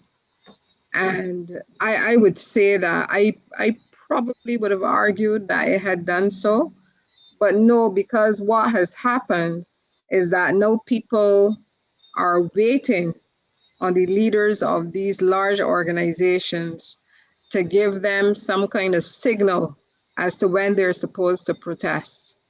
So it means then that instead of the population, instead of us looking at these issues and determining when we do not agree with them, it seems as though many of us are waiting until someone tells us that, okay, this is happening, you need to march. So the last huge march that you had in Barbados was when people got a signal from the Barbados Labour Party. And but I think we're not saying that you shouldn't belong to a big union or you shouldn't belong to a political party. But when you see an issue that you're concerned about, it is my belief that you need to stand up of your own volition and that you do not need the cover of a big party or a big union, and you don't need you don't need the leave of the leader of any of those institutions to exercise your right to protest. Lynette, you came in late, and I wanted to bring you up to speed with what I started on tonight, because I think this will shock you too. Because at first I didn't, when I read it, I said no, it must be a mistake. But now I see what is happening. I realize it's not a mistake. This is the national. I have in front of me as well the National Insurance and Social Security Amendments Bill, right? Section 8 of that bill, or clause 8 rather, of that bill says the Principal Act is amended in parts 2 to 6 by deleting the word board and substituting the word state. So everywhere you see board, you must replace with state. And one that jumped me, one that got me angry, is this one. Section 30 of the National Insurance Act, which is actually the first section in part 5, and then it's down to 2 to 6. So this part covers it, because the act covers the parts 2 starts at section 12, and part 6 goes to section 55. So I'm at section 30. And section 30 says, section 31 says, I'm reading the old legislation, and I'm just sticking the amendment. I'm going to read it over. It says, for the purposes of this act, there shall be established under the control and management of the board a fund called the National Insurance Fund. Now, remember, you have to take out wherever you see board and put state. Yeah. Now you have, for the purposes of this act, there shall be established under the control and management of the state a fund called the National Insurance Fund. The National Insurance Fund is now, when this act is proclaimed, managed by the state, not the board anymore, but go on worse. And then it says here in subsection 5, any monies forming part of the fund may be invested by the state in such manner and in such securities as the minister responsible for finance may direct.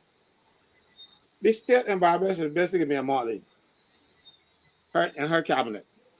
But no, she will decide, she will advise herself as Minister of Finance what investments to put the National Insurance Fund in. So you see how insidious this thing is. They have no. Well, remember, Caswell, too, that we had discussed that because that was stated. It was stated in the budgetary proposals of March 14, 2022, that the funds in the national insurance are to be made available to the private sector whenever they need public support for projects. Yeah, I remember you speaking to that. So now this fits in with the amendment that you're drawing to our attention. That is how it will be facilitated. And Barbadians need to be concerned about these things. You know, if, you know, and the truth is, all of us have had the privilege of having a secondary education, that we can read these things ourselves and we can understand. If it is that anybody believes that they're being misled, they can read it themselves, they can ask questions and make a judgment as to whether or not the answers are in keeping with what's written in the legislation. So now you're pointing out these things in terms of the amendment, the power that is going to be given to the state, because what individuals have been saying all along and arguing, including you, Caswell, and other people who've spoken out, like Anthony Wood, you know, they're telling the Minister of Finance that the funds don't belong to you, and that the government can't just decide to write off funds to the NIS. But no, the legislation will actually give that power to the Minister of Finance. And, you know, I'm just wondering if Barbadians do not see how important it is to make their voices heard, to put those shoes on the ground next Saturday to make sure that they preserve their pension. There are people out there who are saying to some individuals that it isn't going to make a difference. Well, in my view, it has started to make a difference already. But more people, you know, if the Prime Minister can say there's only a handful of people who are concerned, I don't get the impression that it's just a handful of people in Barbados. The individuals that I meet and have discussions, they're not out there marching, but it's really not just a handful of people who are concerned. There are people in Barbados who don't depend on the national insurance pension. They don't have to, but the majority of people in Barbados are depending on it, the majority. And, you know, we not just talking about plumbers and painters and steel benders and laborers and people like that. It's the majority of people in the population who are dependent on this pension coming to them. You see, Leonard, you said something there just now that while you're true, you got to remember that the people didn't get a chance to see these bills because the government passed them in the dead of night and without publishing the official gazette. So nobody knew. That's correct. Nobody That's knew. correct. I'm glad that you reminded me of that, because that was when somebody asked me, but really, why are you protesting? That's where it started. The fact that the bills were not even circulated, so that people who have an interest now, a lot of people would say that, well, who is going to read it? There are people who read these things.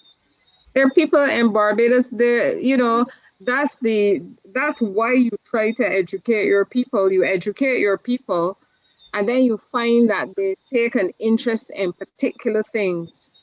So the NIS scheme, there's a cadre of people in Barbados who would be looking out for that bill and would make a comment. So you're absolutely right. It wasn't circulated. Someone came on here and said, how it is that you're hearing for the first time. They had 3 town hall meetings. And now we're hearing about consultations by this group and the next group. So obviously the three town hall meetings, that wasn't enough to educate and inform a public about changes that are being made. So you're right. And I think the bill was passed, the bill was circulated only after it had reached the Senate, when it had passed the lower house.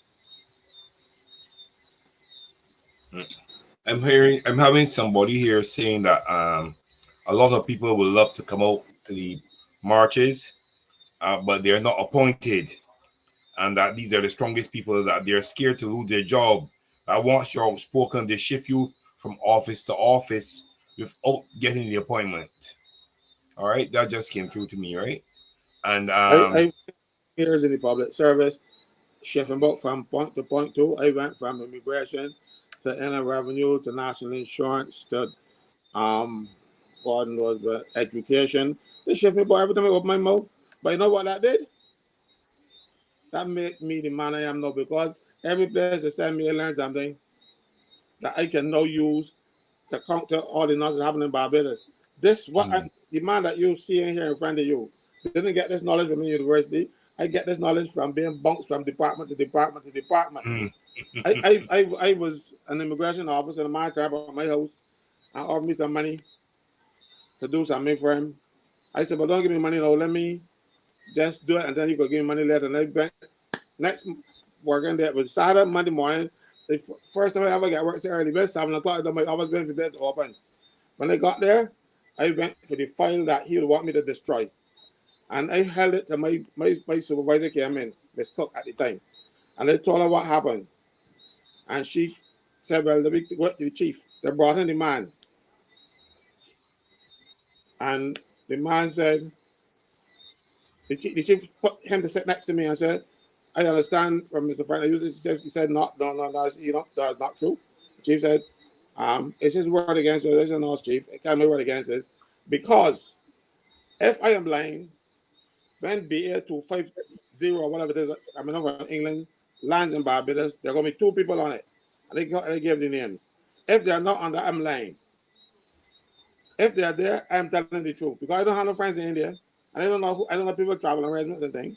But you know the people trying to in Barbados, because the plane was over the Atlantic. When we were speaking, they put them right back on the airplane. Did we tell you? And shipped out to Barbados. And I got shifted from the airport. So, so you understand? You got the thing. I get shifted from place to place, wherever people do me. I got shifted, but I learned. I got shifted for people offering me birds to report it. I get shifted because I refused to do all kinds of things. I even got fired from NUPW because I refused to back off when a manager who was the general secretary's friend was telling me he's the manager's friend. I said, I cursed him. Well, I shouldn't have cursed the boss anyhow. But so I suppose I could get fired for that. But he was asking me to do something that I know was wrong. And you can't get me doing that wrong because I think I come back and haunt me later. So I ended up out of work. But it didn't work too bad because then they formed unity. But you know, there are people out there. You don't only protest on your behalf, you know. You protest on behalf of other people. And you know, I can appreciate someone who might not be appointed. They might have 3 children at school. They don't want to take the risk. But there are other people out there who are not in that situation, who can protest on behalf of those people who cannot.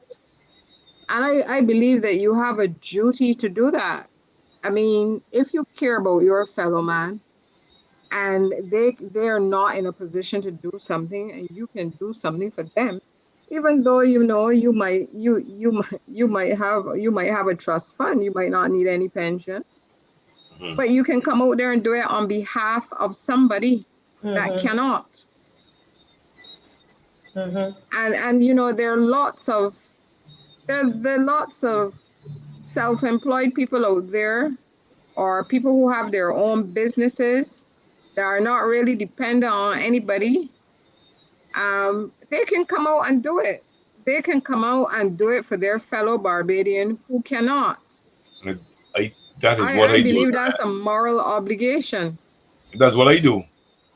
You see, the problem is everybody can come out their own way. There are so many temporary people in public service. The public service can't run without them. If all of them come out, they can't victimize all. That's true. You know. But I say that to people all the time. The more people that are out there, the better it is.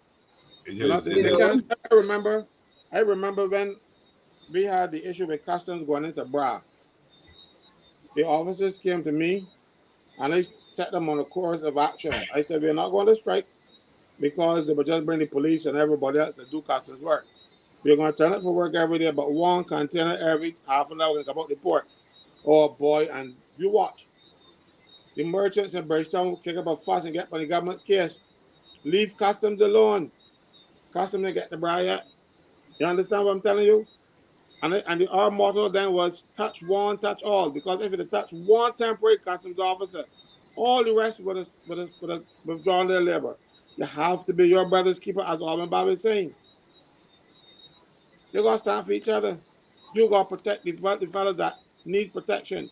I remember when the nurses at the hospital, when they were transferring, I tell them, no, this is an issue that the nurses can defeat. You have to stand up because the hospital cannot run without nurses.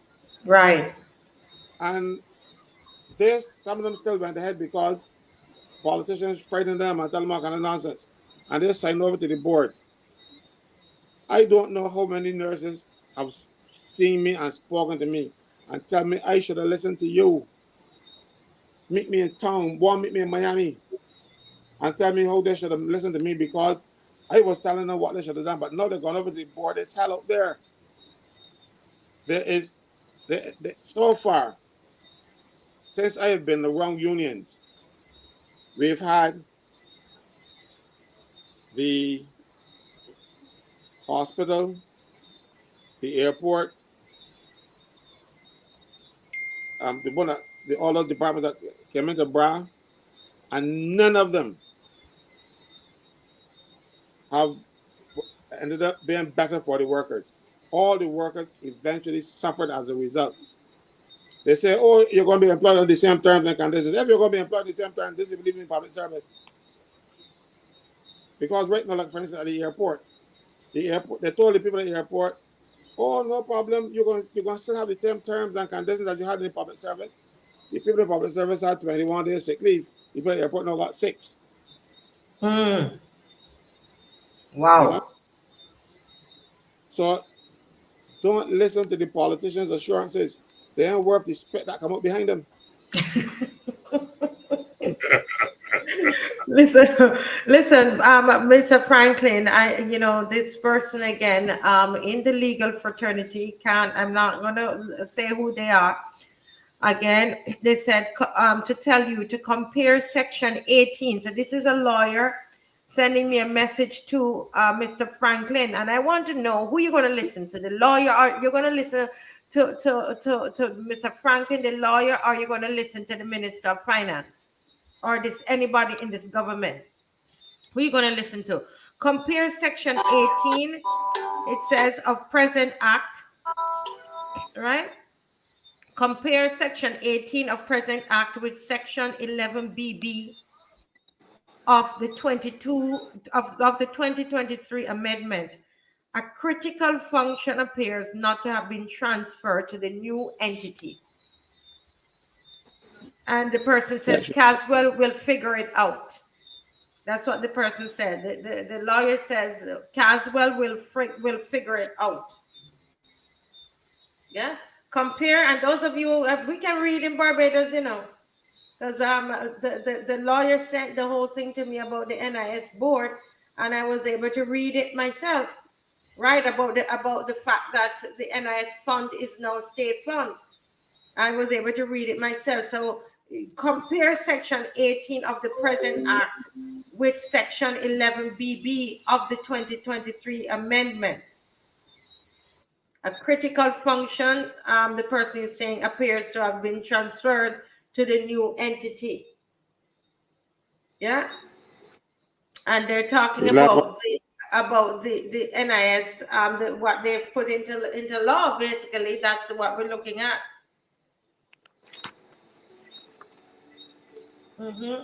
So Lynette, a lot of us, we're not spending the time to read and to come, right? You agree? Would you say that, Lynette? Well, the truth is, well, I don't know if it's back up, but while we've been doing these sessions, I have on occasion gone to try to get onto the parliamentary website, and I wasn't able to do so. So I don't know if people might be having that problem too.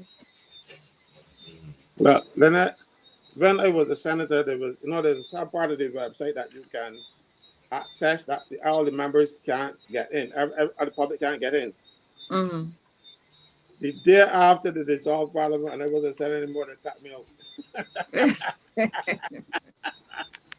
What?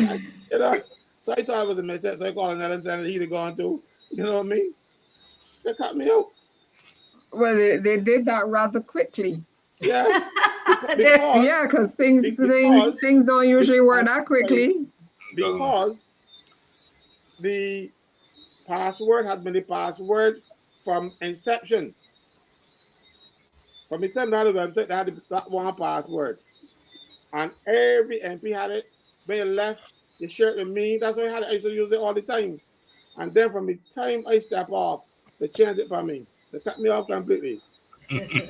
Somebody else is saying that they cannot get on. To the right site. That has been happening. Well, I think it was happening from when I came on here, and then I wanted to go back to look at the bills, because sometimes I would just go and read them from the site. I wouldn't bother to save them. So I haven't been able to access that site for a while. I don't want to say it's deliberate. You have to save them. Trust me, you have to save them. Why? Because you will see a bill come out today.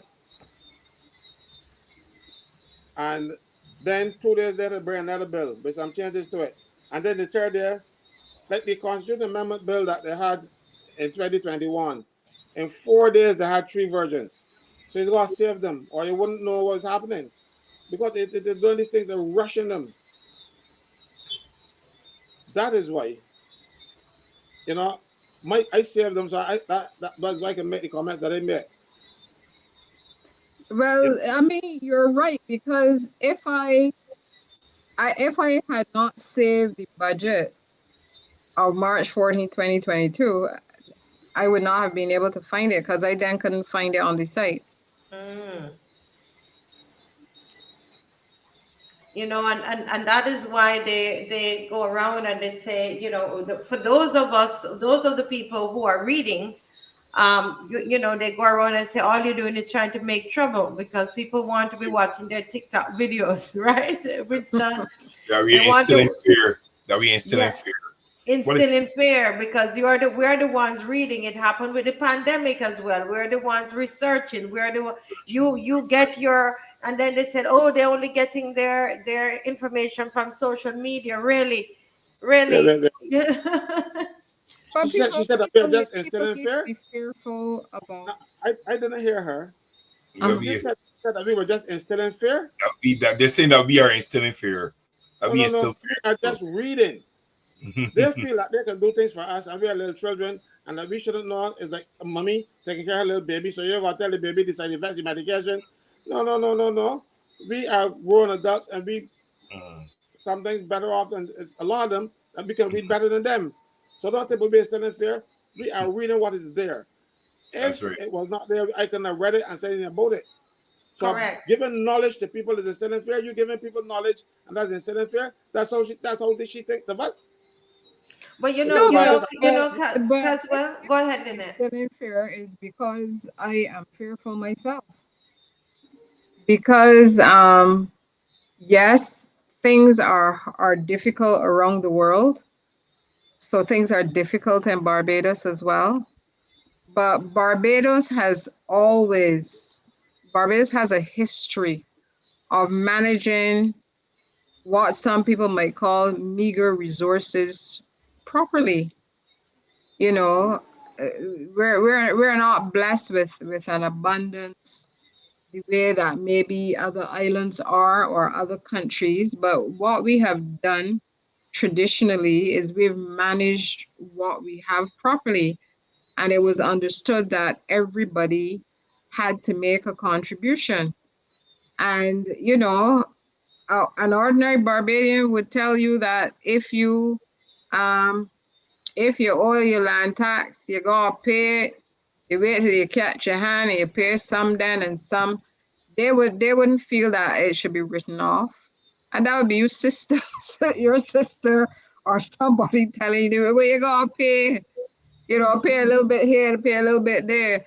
That is how Barbadians understand that you operate. So then when you have this notion that you can just write off very large sums, I would think that this goes very much counter to the usual Barbadian way of doing things.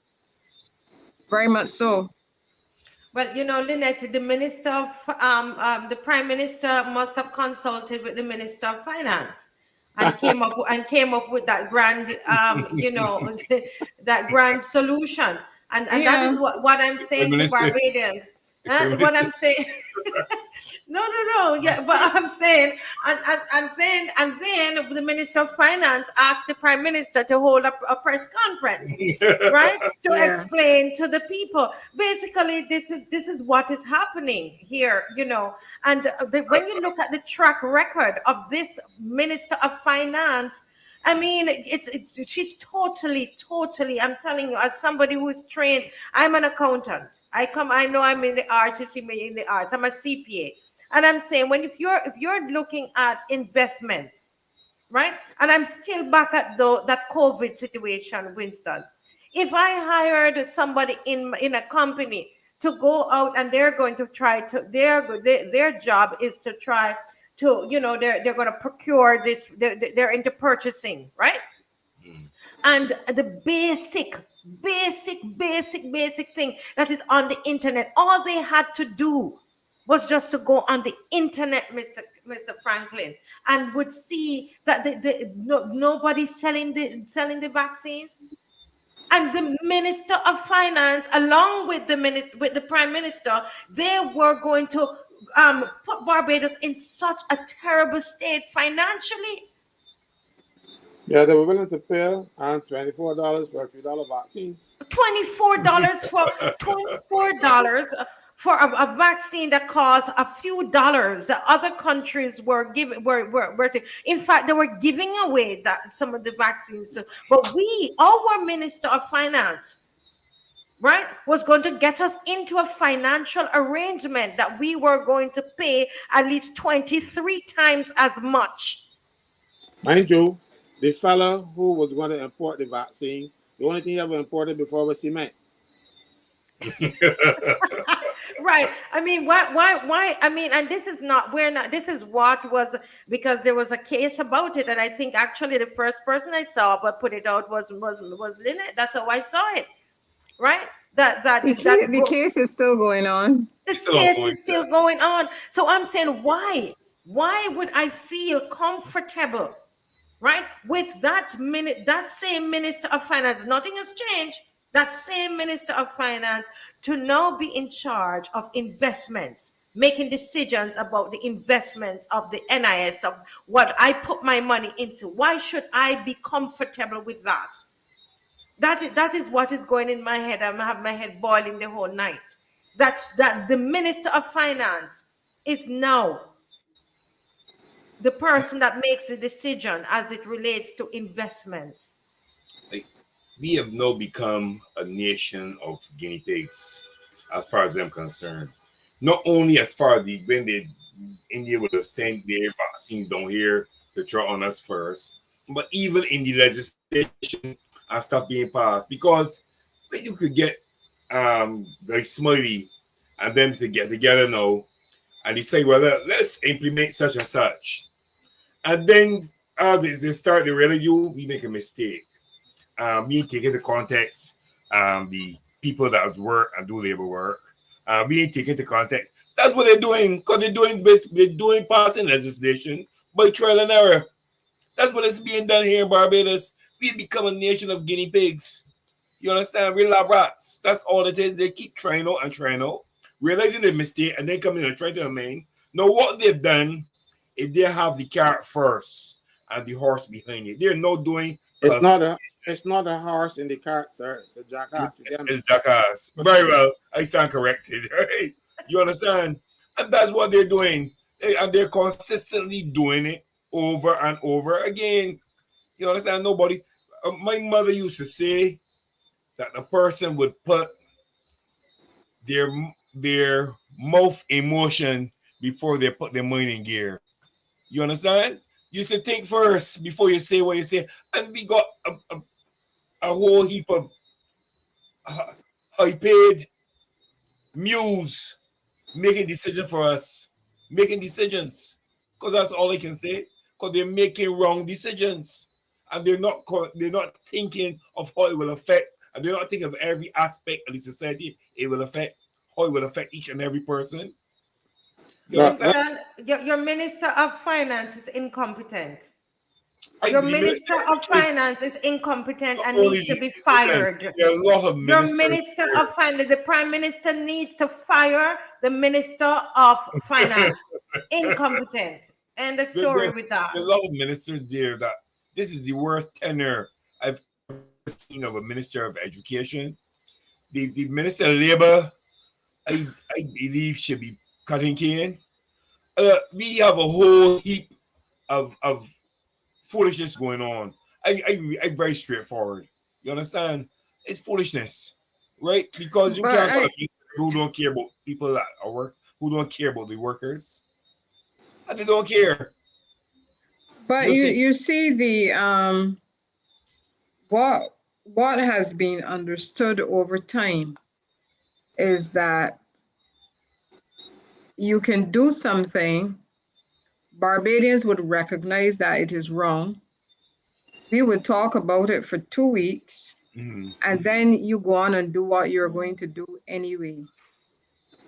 And, there are things that have been done, like the compulsory acquisition of land that belongs to, to citizens of Barbados.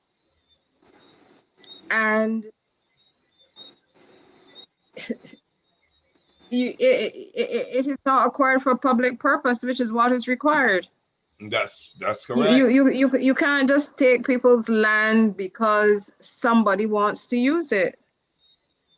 And, at that point in time, I wondered if Barbadians weren't listening. I don't know if it is because it isn't them. So maybe they think it happened to somebody that got money So it's not a problem, but it is always the principle of the thing. The principle remains the same, whether it is a rich person, whether it is a poor person, whether it's a white person, whether it's a black person, you're looking at principle. When you're talking about a democracy, and this democracy here, the principles must be applied to everyone in the same way. That's correct. You know, That's correct. It was the Attorney General who, in another context, was talking about you can't have one rule for the Medes and another for the Persians. He said that. But then you come down to the ability of ministers to get pension at 50. You know, and the excuse for that is that it was there since what they said, since 1969 or 1959. I don't recall which one. But if that law was there for so long and you were engaging in reforms, I would think that you would interfere with that one first. That is correct. In order to ensure that there is equality. Equanimity across the board. But you see, the Attorney General likes to tell half truths. The law was put in place in 1969 because prior to then you get no salaries and hand job. You should serve your country. But the pension age back then coincided with the 55 for civil servants.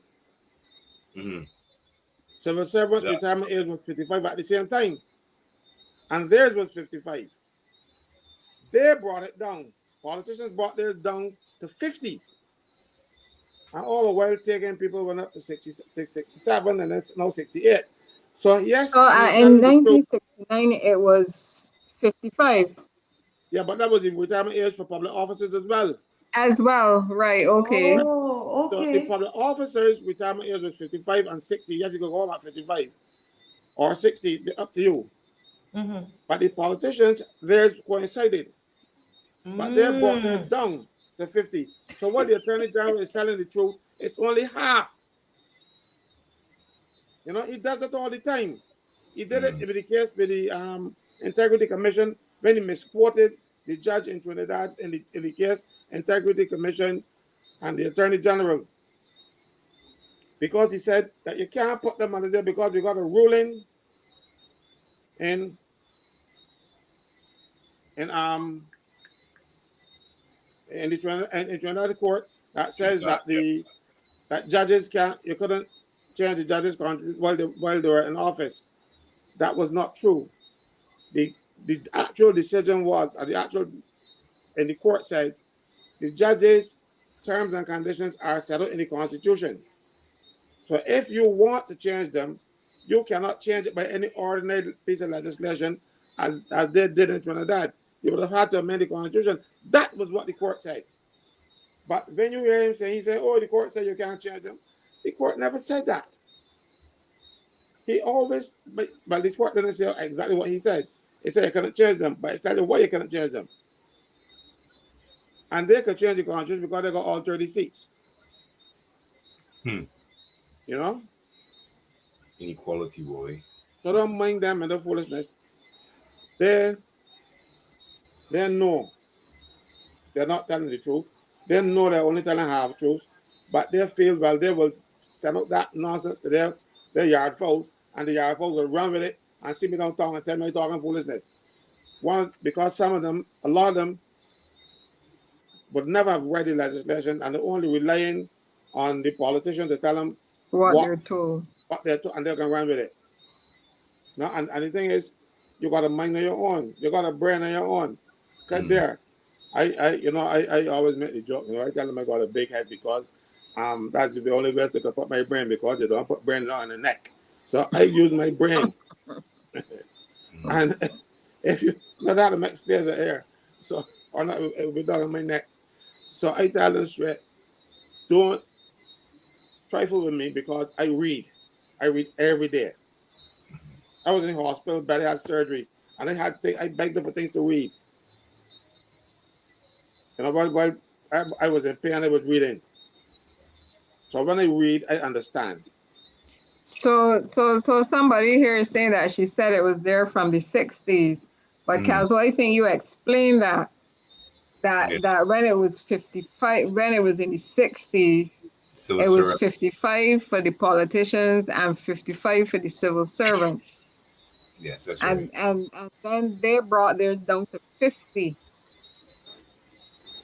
So I mean, the truth is, they were given the impression that, you know, the disparity was there from the very beginning, and it's not their fault. Mm.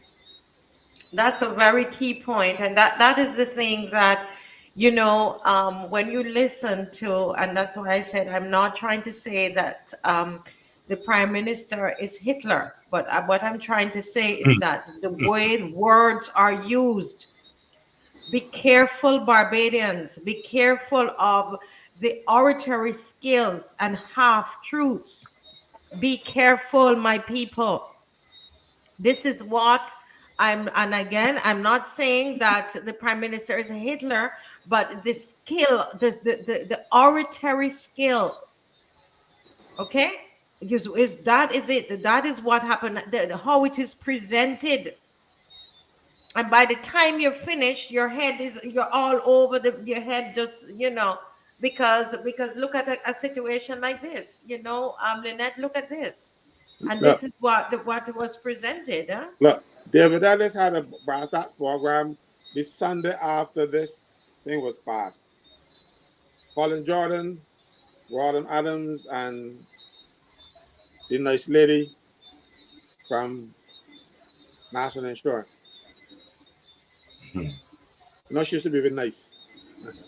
Ah, okay. Yeah, And we're not picking out your jokes, Caswell. you know, and they were there, and I was there as well. I put it to Colin Jordan that the age for the pension for public officers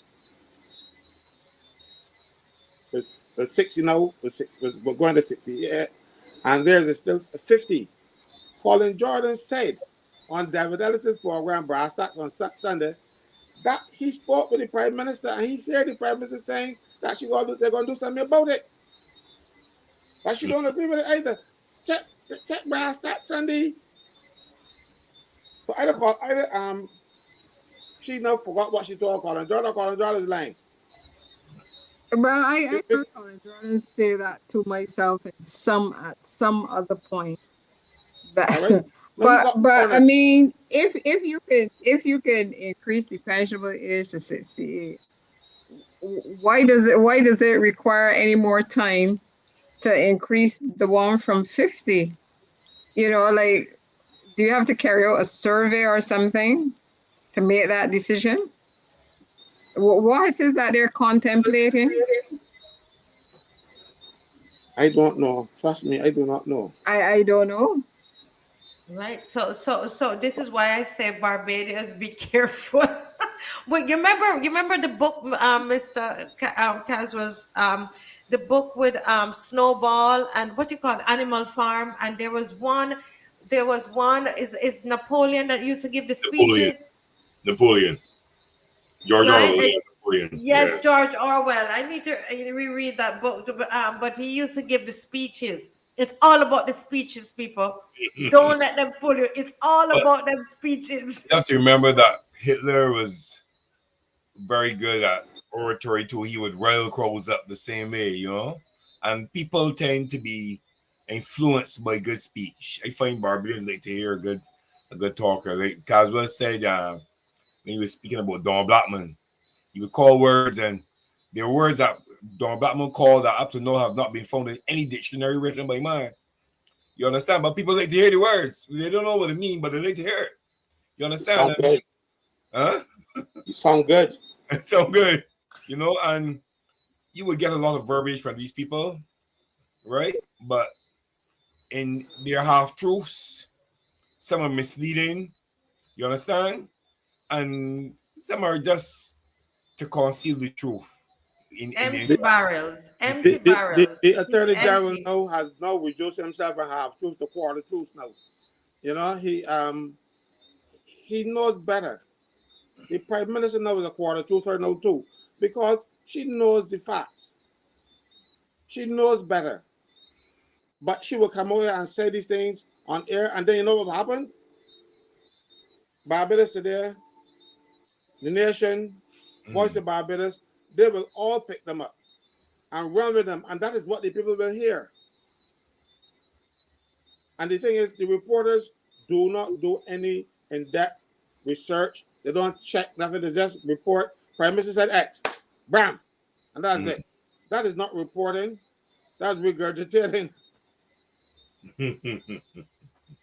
Yeah, someone said she's now hollering. I was waiting, Lynette, honestly, because I sit down and I study this personality, you know, and I said they're gonna be vexed.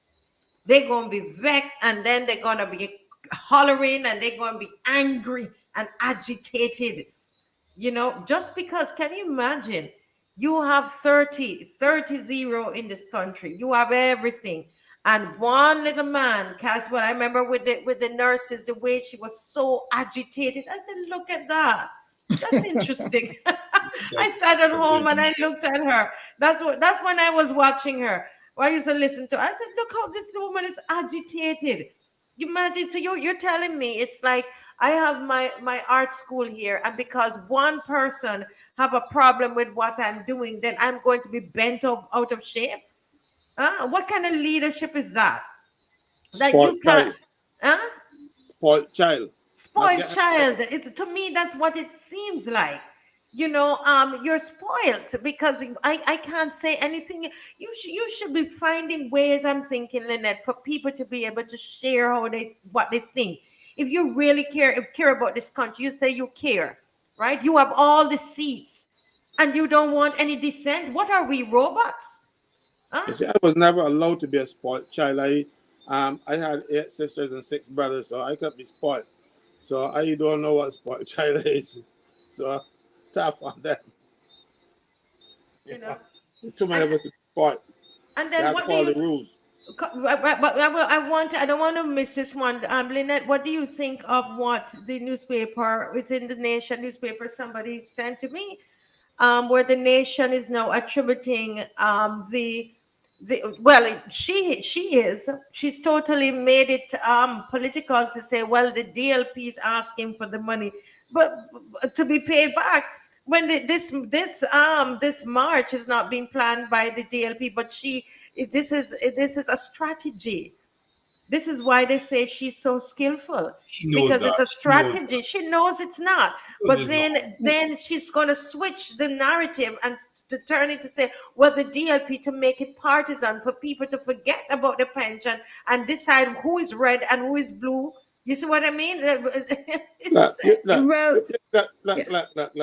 She can't be saying that too. You know, I remember when I was speaking out against her, she said, "Oh, Caswell is still a DLP member." You remember? Yeah. Everything. And all of a sudden, now I am marching against things, so I will go be the DLP now.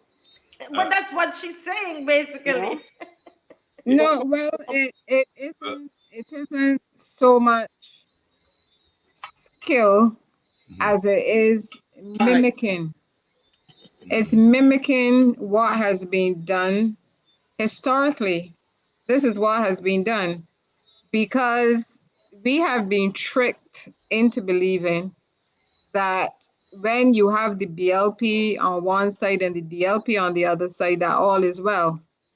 People have been tricked into believing that they don't then have to look out for their own interests. That if the BLP puts something there and it is not in their interest, that the DLP will talk about it and vice versa. And that's not true. It just isn't true. Sometimes the interests of politicians coincide.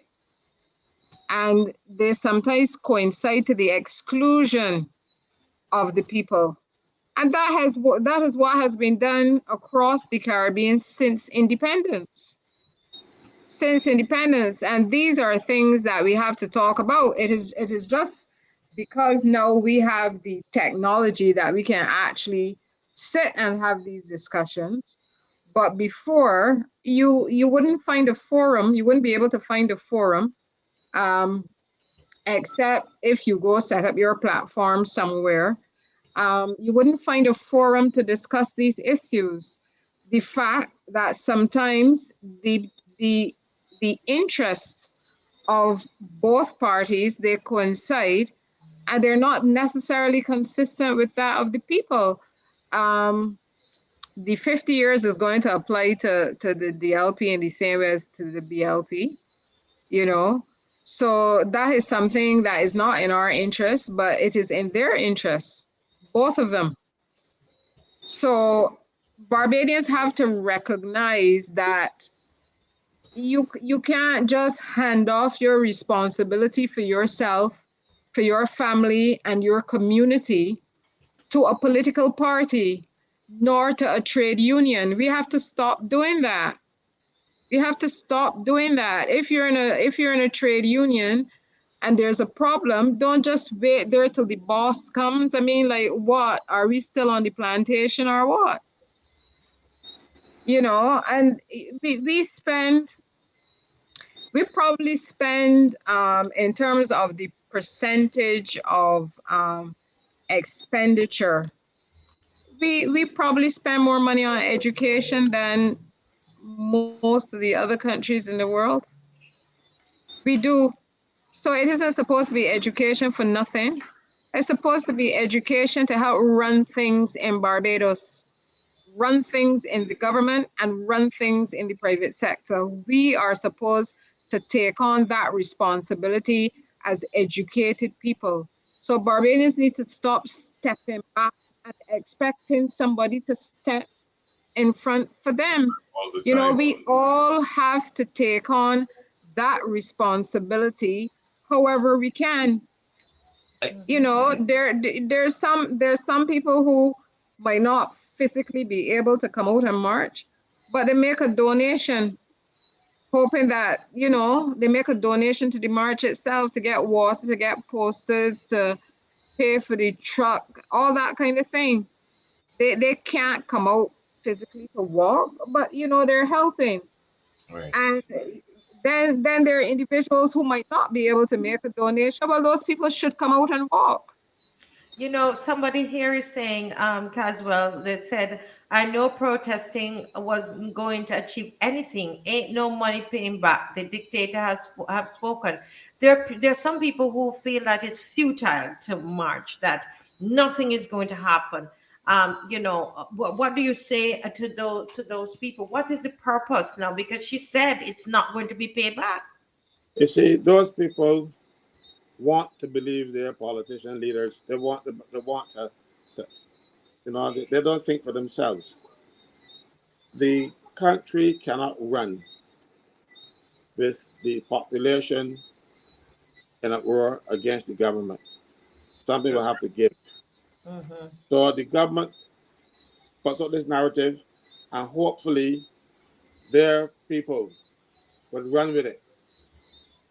And the thing is, sometimes the people that come up, not even it is even in opposition, but they're so conditioned to this type of behavior that they will believe what people tell them. We got to show them that something can happen, that they can make a difference, and we're going to expose their behavior.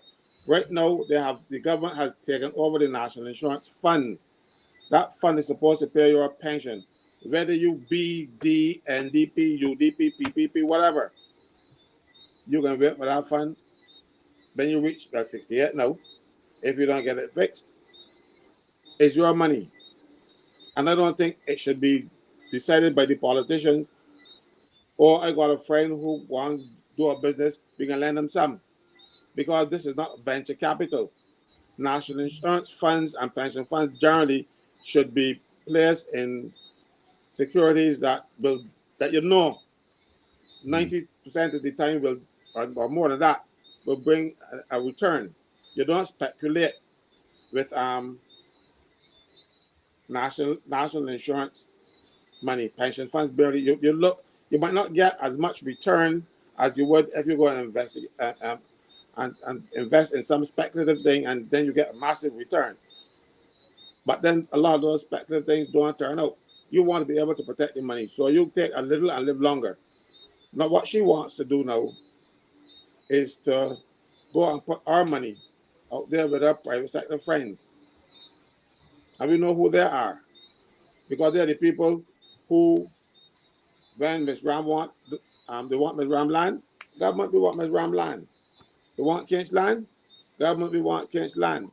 People in St. Lawrence Gap, for the marinas, you know, we are no longer practicing as though we are capitalists and work. No, the government intervenes on behalf of their friends every time. If I have this phone and you want it, and I say $2,000, man, cash will not work to I go along. You can keep it. I don't want to sell this, you know. But if you want, you got to pay me $2,000 for it. That is how the market works. I don't go to the politician and say, look, you don't go to the politician and say, look, cash will go off, you want back from me. And he tell me $2,000, but them things selling for $800 now. It's my phone, I can sell at my price they want. And you either come my price or I'll go along without it.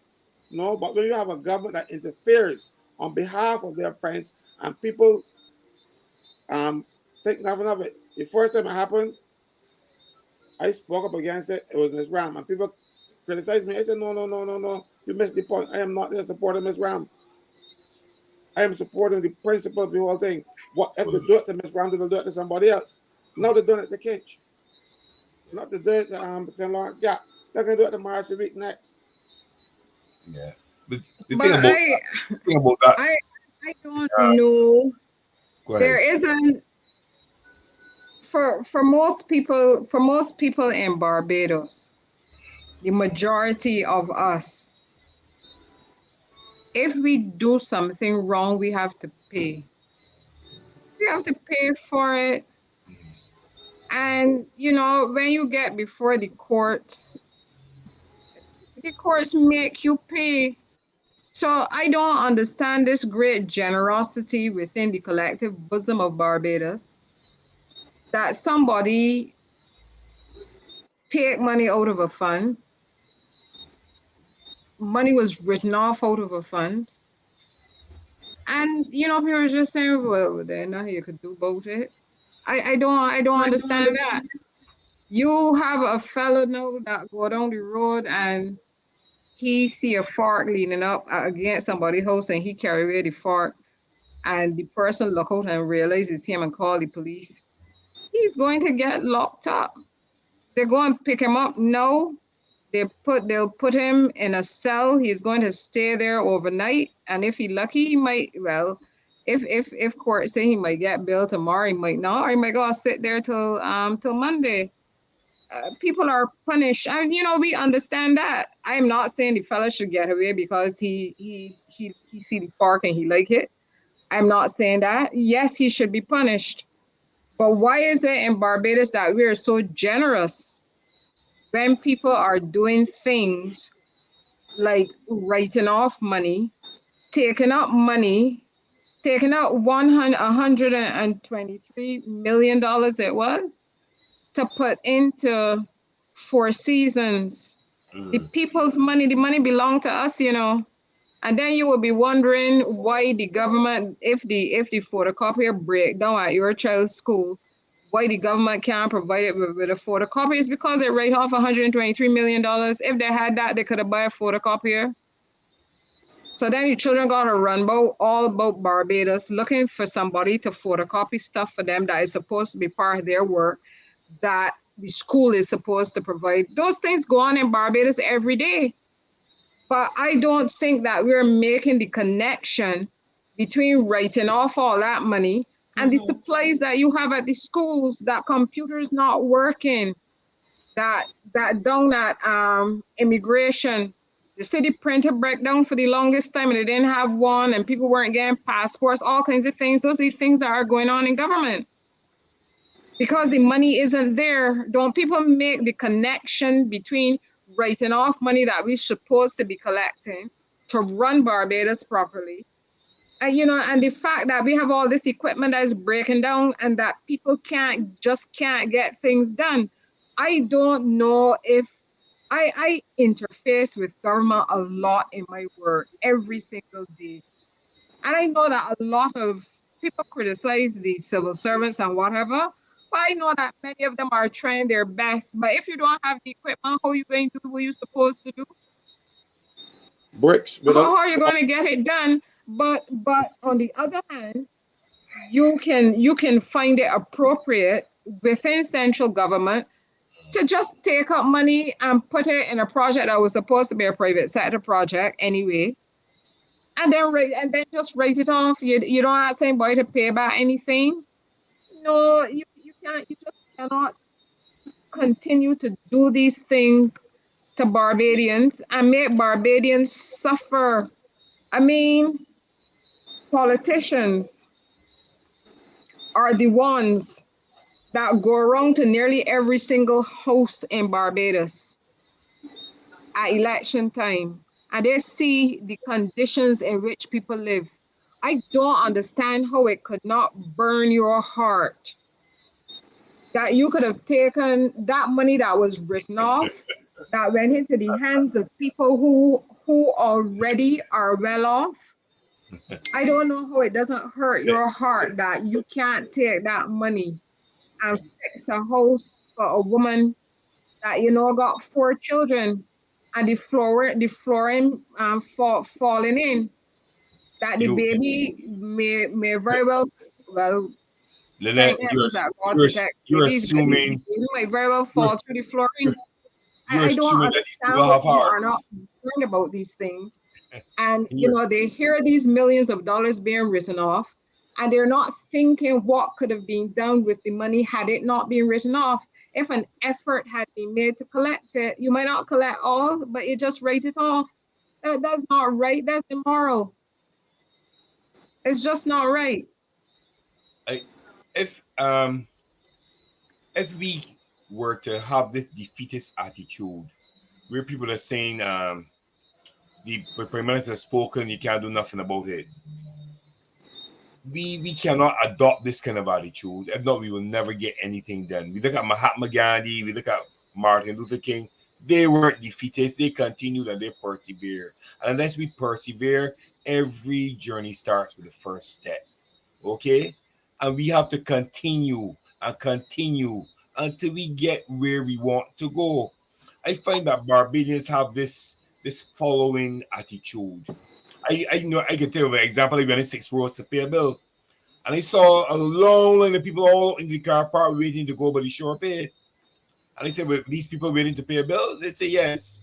And I walked past all of them, went to the post office. Nobody standing up by the post office. I paid the same bills they were in a line. Because body see one body stand up in a line, the next body stand up behind that body, and they stand all the way around and forget the post office wrong. They just take the same bills. You understand? And they keep with this following thing. We cannot adopt that attitude or take that. We have to stand up and continue doing it. You understand me? This it is really painful to see what these people are doing. And you said, Lynette, just now about having a heart, but you're assuming that they have hearts, not the way they're operating. It doesn't look that way to me. It doesn't look that way because they look at us as below average in intelligence and as far as social standards are concerned. But that's the way they're treating us. That is the way they're treating the general population. If Okay. this government were a person, they would have so many cases before the law courts. It ain't funny. The magistrates would be tired seeing them. Winston talked earlier about people who are not getting vacation pay. Those people who work for the NCC at the Botanical gardens. botanical gardens and stuff. The botanical NCC is a statutory board which is governed by the Holidays Repair Act. Failing to pay vacation is a crime in Barbados, and you could go to jail for a year or pay $10,000 or both. But government allows it, and nothing happens. Government refuses to pay national insurance. That too is a crime. Nothing happens.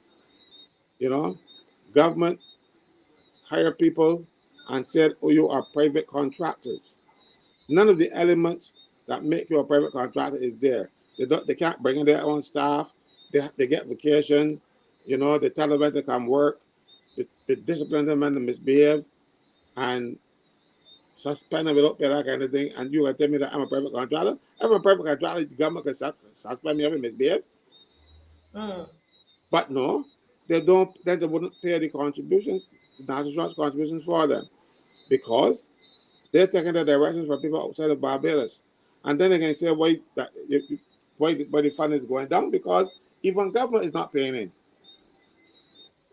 And nobody long in them. But mind you now, according to this new amendment, the state would have to refer the state to the court, because you know the we put a state everywhere instead of board. That is unfortunate. The government is becoming an outlaw. Right? We have an outlaw government. Correct. They don't seem to care, because somehow people worship politicians. You have any idiot out there barely able to make a living on his own, and he gets elected. You make him a minister, and then all of a sudden the party hunker down around him and call him honorable and all kind of stuff, and he ain't no thing. But all of a sudden he's honorable, he's respected and all kind of stuff, and you put people in areas that they know nothing about. If you put a person in the job, let's say you make a minister of education, all of a sudden the experts, they want to tell the professionals in education how they should do things. You know, we had a minister of education. I don't know what their track record in education. I think they've got the qualifications overseas, so I don't know. And all of a sudden, they want to instruct and talking down to people and telling them things that they know nothing about. People who have trained for the job then have to be subject to a minister who just happened to be appointed. Now they're going to fight to the MTW, so I hope they don't tell people to build roads, because if they tell people to build roads, I've been getting a lot of stuff for roads too, so you never know. The minister might be telling them to build roads now too. They are policy makers. Their job is to set policy, not to tell people. We've had ministers who decide which car or which vehicle the messenger will drive, which messenger will drive which vehicle. They have destroyed or made a mockery of the title minister, because, mind you, they don't have the skills to do anything else. So they're going to find things to do. So they're going to do the senior clerk work and get paid a minister pay. You know, some of them attempt to do the permanent secretary's work. And now this group want to do the board of the national insurance work. Lord, help this country, please. Only God can help us. Lynette, we just have a few more minutes, and we want to also, just invite people out to the march, but continue, Lynette. No, but there's one thing that I say to people all the time, and they look at me as though they don't believe me. I tell them all the time that politicians listen to what you say. They do. And when people want better, when they want people to be, when they want their politicians to be accountable, and they don't say that, the politicians here, the individuals who are saying, oh, it ain't gonna make no difference, she gonna do what she like anyway, they hear that. And they hear that you are satisfied with the status quo. They hear that you are satisfied to be viewed by the people who will be able to get your NIS money to invest in whatever project, as though Caswell correctly pointed out, it's not a venture capital fund. It isn't. It just isn't. It is not treated in the same way as, as if you were a venture capitalist. The fund is not that. And when those people look at all of that money, and they feel that they can get it to put in their risky project, and they look at you and you stand there and you stand around and say there's nothing you can do about it, They look upon you as fools and clowns. And you should at least be annoyed that people just look down on you. They don't they don't they don't even frequent the same places that you frequent because they don't have to. They don't want to be with you. This whole idea about rubbing shoulders is foolishness. They don't want to rub the shoulders with you. And No. you know, the money that you work for, and you might feel there's a little bit of money, but all of the money added together, that is our money. That people have died and put money into the fund so that you can benefit from it, so that I can benefit from it. And then people just want to take it out and do what they like with it. You have to tell them no. If you don't tell them no, they will continue to do it. They're listening to you. It is just like when you say you can't eat the money, you might as well spend the money, and then you complain about high prices in the supermarket. But they're going to increase the prices because you keep saying that you can't eat the money, so you're going to go and buy the things in the supermarket. But that's just the bottom line. If you are saying that the politicians who you voted for, who are supposed to be representing you, are not going to listen to you, they hear when you say that. They hear you. And therefore, if that is what the majority of people are saying, they're not going to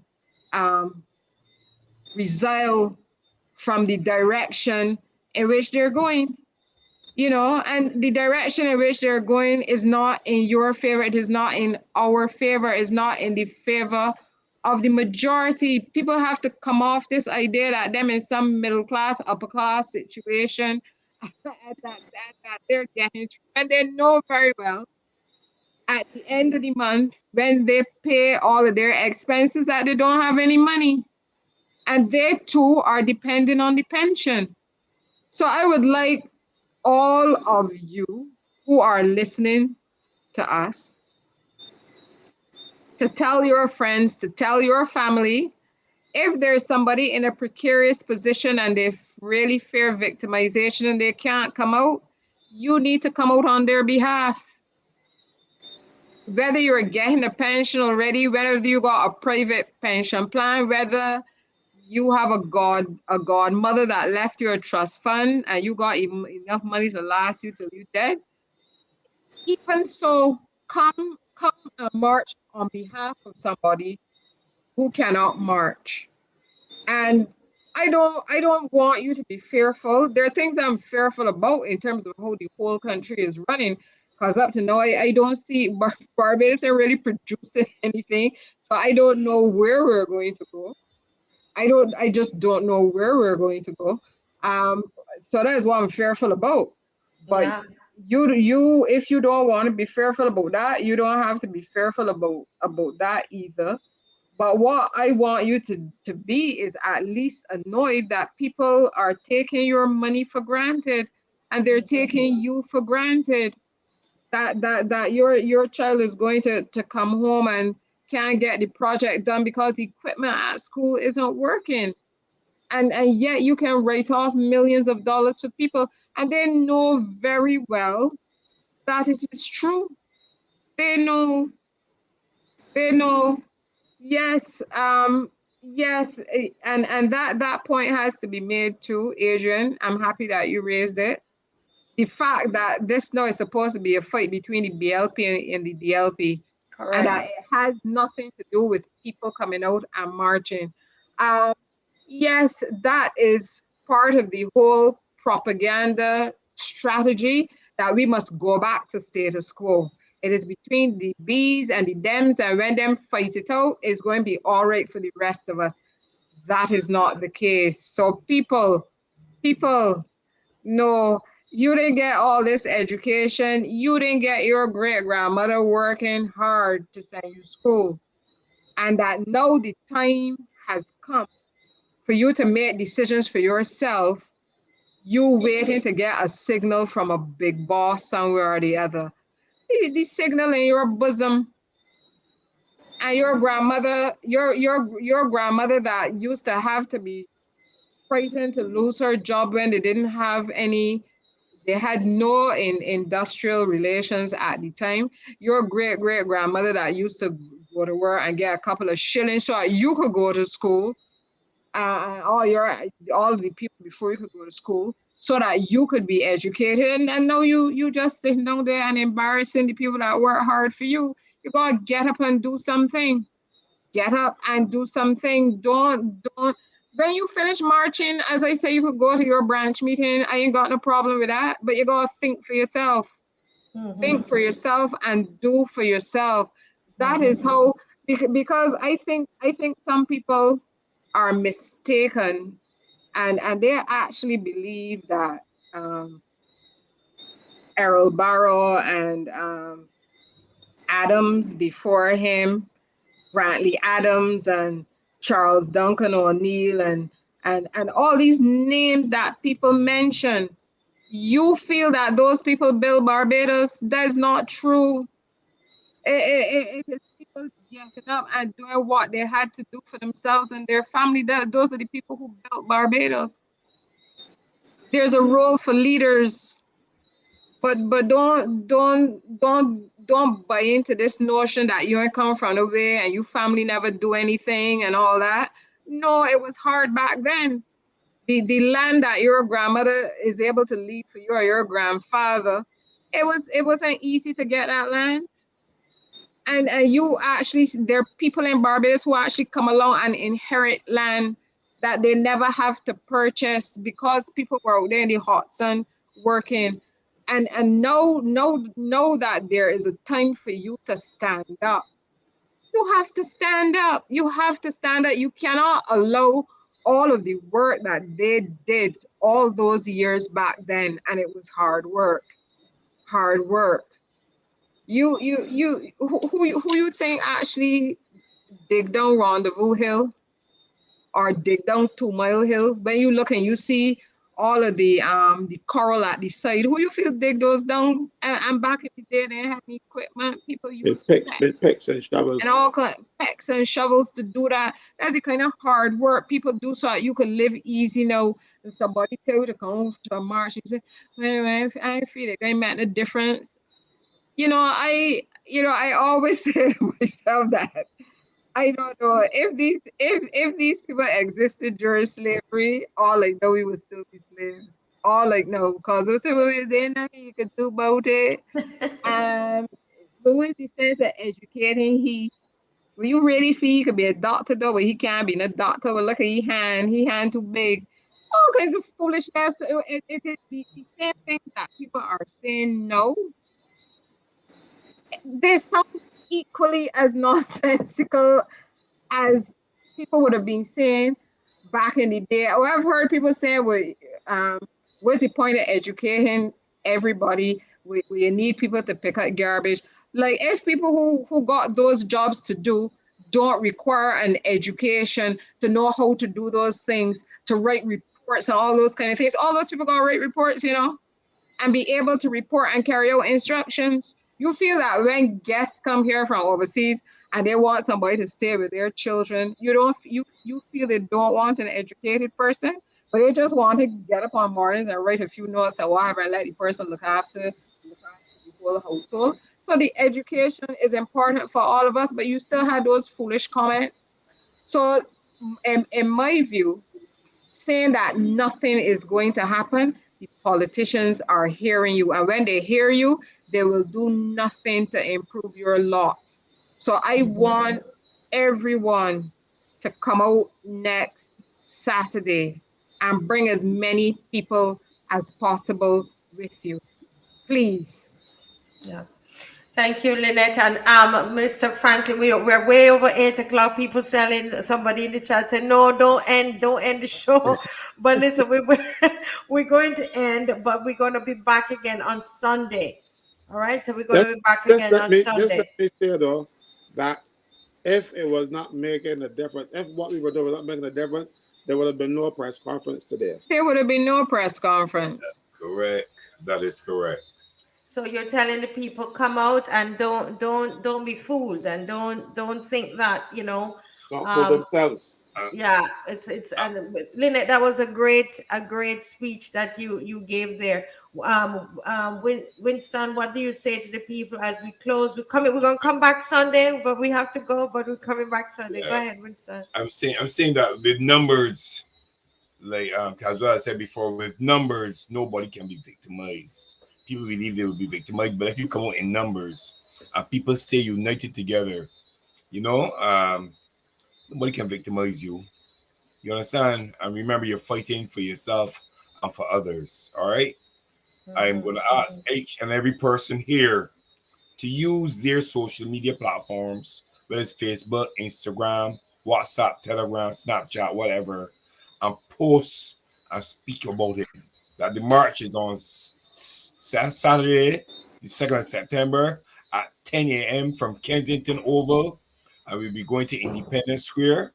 All right. And it's not only about the NIS and pension plans, it's about all the things that are affecting us, and everybody can come out and lend their voice, and we can make things happen.